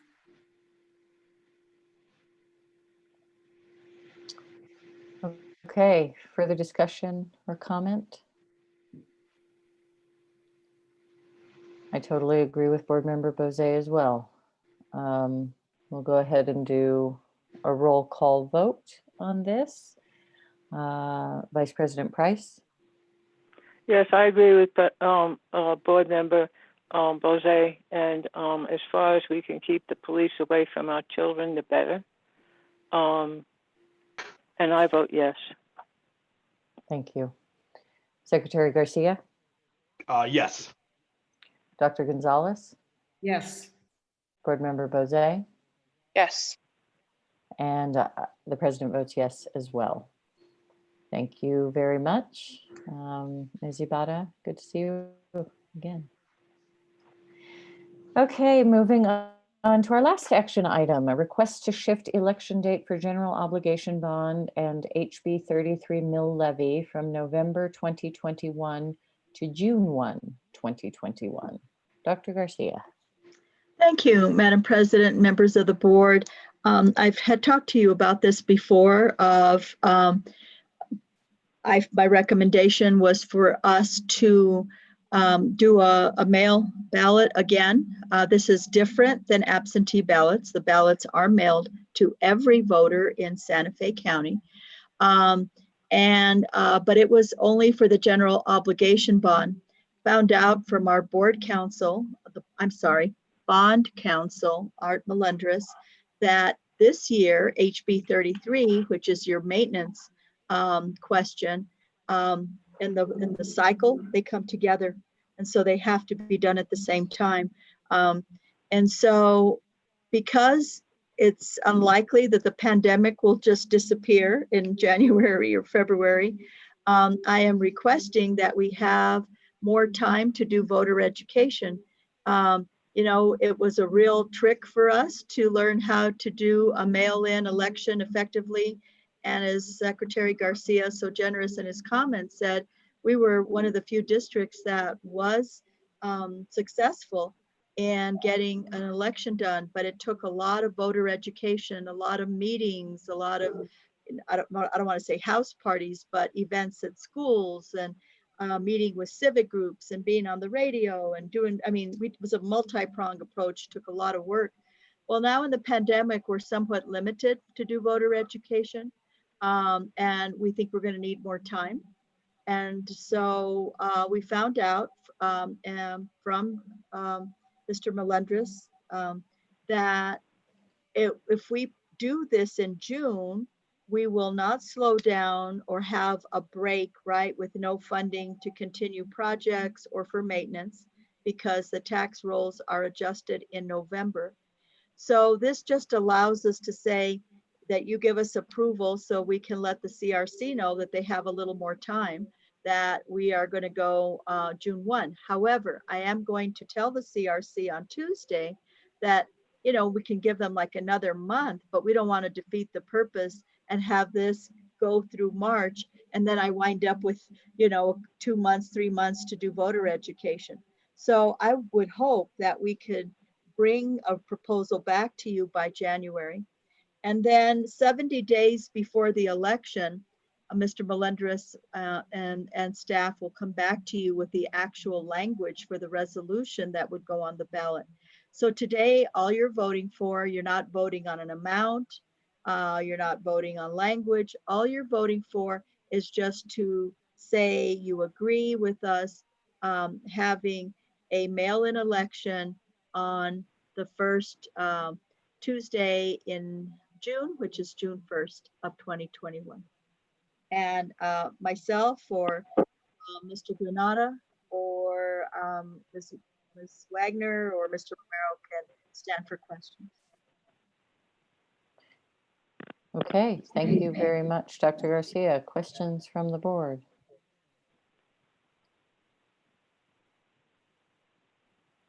Okay. I'll move to approve. I'll second and for discussion. I think you slightly got beaten to the punch there, Dr. Gonzalez. We'll say it's a motion by Board Member Bose, a second by Secretary Garcia. So I have some questions, just really quick, if I may, Madam Secretary. I mean, Madam President, sorry, I'm the Secretary. You go ahead, Madam Secretary. Mr. Madam Secretary, give yourself permission. Right. So really quick, so once again, we're moving it instead of going for November, we're moving it to June, correct? That's That is correct. correct, Madam President. Yes. And then also, what I would like to see, so is this going to be a special election? Because remember, the state law actually said all elections will actually happen in November. So is this something we're going to have to pay for in June? Madam President, Secretary Garcia, members of the board, yes, we did budget for it because we had discussed preliminarily when we built the budget that we wanted to have a mail-in election because there will be many questions in the November ballot. And this also gives us another bite at the apple too. If we're not successful in June, we could still go for the regular election in November.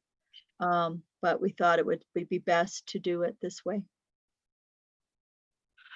Okay, good. Thank you, Madam President, Superintendent. And also, can we get like an update from the CRC as into where they're at in the next maybe month or so and what their plan is and where they're going with their proposal to the board? Madam President, members of the board, I think that that's in their cycle. I know Ms. Bose and Ms. Price, our Vice President Price, are on the CRC, but I'll ask Mr. Romero, but I think that's part of the schedule that they'll be updating you. And then, thank you. And then also, is that true that after the election that the COVID virus is going to go away? I was being a little facetious. I'm just being facetious. But you gotta have, sometimes you gotta have fun once in a while. I think we're both being a little facetious tonight. All right, it's good though. Okay, so those are the only questions I have, Madam President. Thank you. Thank you. And just for the record, Dr. Garcia, ballpark of the cost of the mail-in election and what we've budgeted? We budgeted, I think we budgeted $350, but I believe that we learned a lot from the last one because we remember last time it was a brand new. Now Yes. we have data on voting patterns. So that may save us money as we do our voter education. So I hope that we don't spend it all. Okay, I remembered around 300,000 and, you know, I have confidence that we will have a good, clear bond to present to the voters. And of course, the district staff can't say this, but those of us that have been elected to school board positions can, that we appreciate the support of the Santa Fe voters. Of course, district staff can say that. What they can't say is please vote yes. We can say that. So, you know, there's always that fine line between the district making a plan and educating the voters on what it's for. And as elected officials, we're the ones who are allowed to say, please vote yes. Madam President? Go ahead, Vice President Price. Remember we had a phrasing problem? Can we figure out if we can fix that? There were a number of people, we told people we weren't going to raise their taxes, and we didn't, but it sounded like it in the fine print on the ballot. So Dr. Garcia, is there any way we can change that? Yes, Madam President, I did a lot of research on that and I thought that it was boilerplate and we had to just accept the language. I found out from my research that we can. I had a conversation with Mr. Melendres and we will review that and work on ensuring that it doesn't have confusing language or inaccurate language and that we have a very clear question that is accurate, and then you'll have an opportunity to look at it. And if you see anything on there, you can also ask a question. I think we were all led to believe that it was standard boilerplate language. Come to find out it's not. You have more latitude. Okay. You have a great memory because yes, that was a big issue last time. Yes, I remember that. Okay, thank you. Thank you, Vice President Price. I also remember that it's a very important point. And in a conversation earlier, Dr. Garcia had said to me, and I think this is just something that we should all remember, is that we are able to, she's done the work, determined we are able to tweak that language. And so we all need to read it very closely when we get to that point and make sure we don't have confusing phrasing, and we do the best to be clear to the voters as possible. Thank you. Okay, other questions, thoughts, discussion? Just real quick, Madam President, a very good point. Ms. Price, once again, just keep it basic to the point, because we'll have a chance to review it, because like I said, my grandma doesn't have a cell phone. My grandma doesn't, and she still votes, and so everything's social media these days. And I always bring that up all the time, but when my grandma read that paragraph the last time, she said, what does this mean? But very good point, Vice President Price, and so I appreciate that. So I'd like to make a motion for approval if nobody has. I will second that.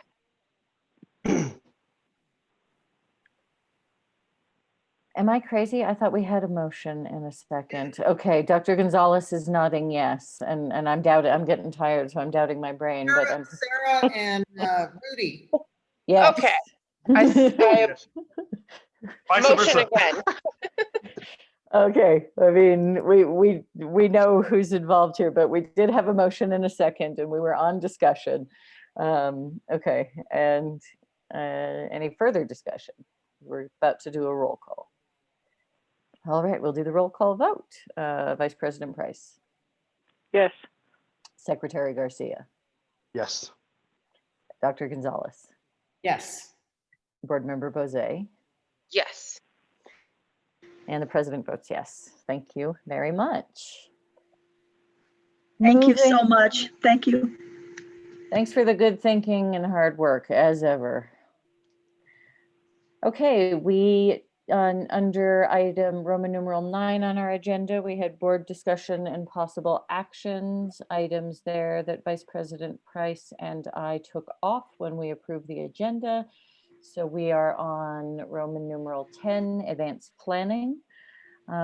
It looks as if next week there is a tentative citizens review committee on October 7th.